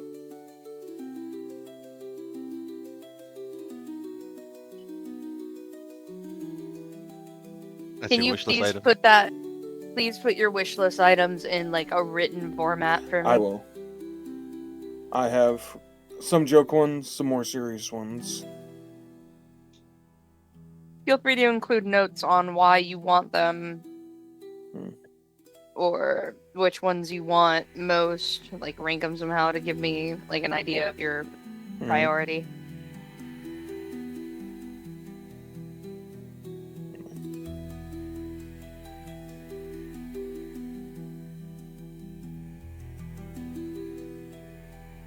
I expected Conrad to have way more health.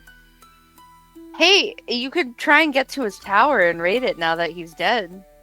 No, I'm okay. Maybe you'll find that horn in his tower. He is a wizard.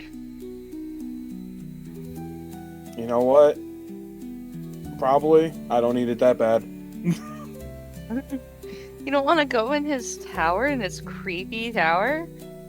At the Sir top of a Daxon, mountain? if someone suggested it, would absolutely be like, yeah, that guy's dead, 100%. Me above game would be screaming. Wow, someone suggests that. That's crazy. That's, interesting. Even though I think no matter I what, hope someone we're mentions that. teleporting at least back to Damara first. You're already in Damara, I guess? You're not in Vasa sorry, yet. You're at like Castle the Damara. border. Oh, sorry. That makes sense. Because I believe that's the plan with the plant transportation, is to go back to like I the thought big it was- tree. I thought it was to go to where Sanguinius' family is. I thought we talked about like going back to a big tree in like the courtyard in Damara. I had suggested if you need like a ready place to teleport, Azura would know, having grown up in the capital, in the castle, that the white tree of Damara stands in the courtyard of the keep. So, like, if you ever needed, like, I don't have anywhere else to go, how do I use this spell? Well, here you go. Here's one place you absolutely know for sure. I'm assuming there's, like, woods and shit in Damara, and, like, trees and stuff, but, like, there's this very important piece of lore that, you know... I need you to understand one thing before you go to Castle Damara, though. If you do, and you take that prisoner to Castle Damara, she then becomes the Queen's prisoner. But if you want to question her yourself, then you need to take her not to the castle. You need to take her to perhaps, I don't know, Castle Darth, where Sanguinius might have some leeway. Why would I personally have any reason not to trust the Queen with any interrogation? I'm just saying, if you guys want to interrogate her yourself and not have the Queen's involvement, then you do not take her to the castle.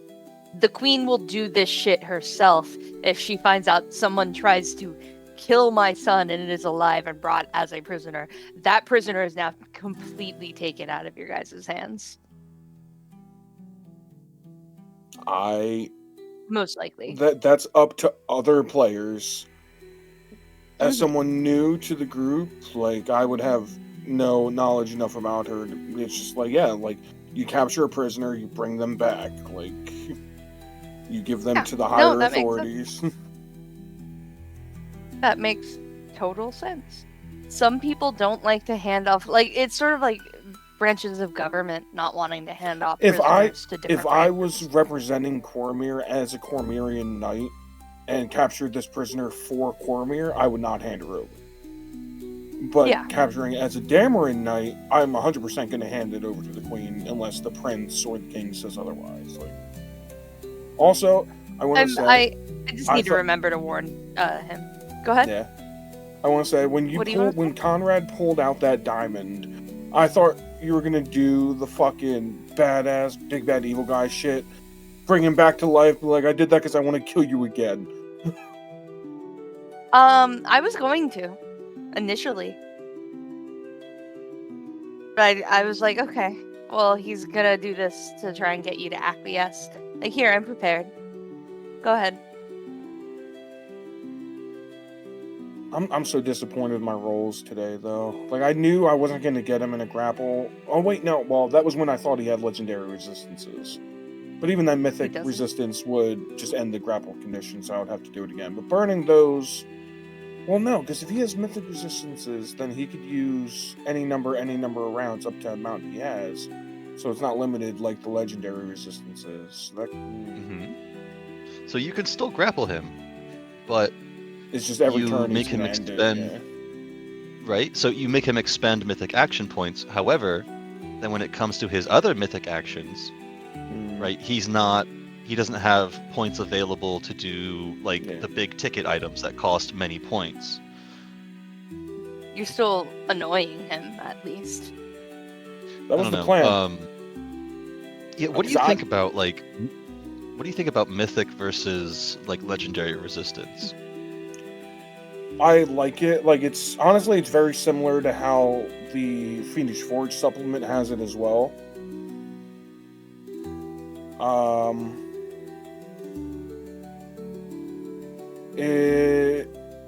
don't know. It's a weird one where it's like legendary resistance is nice because if you can burn through those, they don't have them anymore. Like, it sucks that it just ends something that's like, oh well, like I cast Hold Person. It's like, oh well, they legendary resistance, it fails. Like, that sucks. But then you burned one out of those three, the three that they have for the whole fight. Whereas Mythic would be, it's like he uses up pretty much some of his action economy for a turn. And it, lessens what he can do, which is good, but then trying to do something, it's, like we said, it's more annoying than annoying the person than actually doing it. Consider also, unlike legendary resistance, mythic resistance says, say Conrad, it's the bottom of the turn. Conrad has spent all of his mythic action points, right? Until Conrad's next turn, when those points refresh, like, those conditions stick until he gets those points back. So unlike legendary resistance that just says no, if Conrad has no action points to spend, well, guess what? That condition sticks. It's good for some things, worse for others. Like a grappled condition is really nothing for that. Knocking him prone or something is, I guess, similar because it just also grants advantage on melee attacks. Other things, though, like stun and shit would definitely be more viable. And, like, if you can, like... But then again, even if you cast something big like True Polymorph, it's like, okay, like, it succeeds, and then next turn, he's just not that shrimp anymore. Like... Well, no, because True Polymorph does not impart a condition. True. Like, you turn him into a chicken until he... I think it's either until he takes damage or he makes a save. That's what it is. He can't spend mythic action points on that. He can't spend a legendary resistance just to make the save. I guess a better example would be using something like Power Word Stun. Like, that's a big boy spell just for it to end next turn. And that could only, depending on his initiative, it could be, if it's bottom of the turn, he comes up at the start of the turn, then, like, that's just a flat-out waste if you're going right before him. Yeah. I mean, but then, you know, when it comes to things like stun and paralyzing, petrifying, like, things that completely debilitate a lone boss, now a mythic boss can actually keep up and, like, shake that shit off and get back in the fight. That's a good question, though. What... Because if you're stunned, you can't take reactions or actions and whatnot. So would he be able to use mythic actions while stunned? And how can you end a petrified condition while you're petrified? Oh, hey, what's up, Nunga? Hey. Yeah.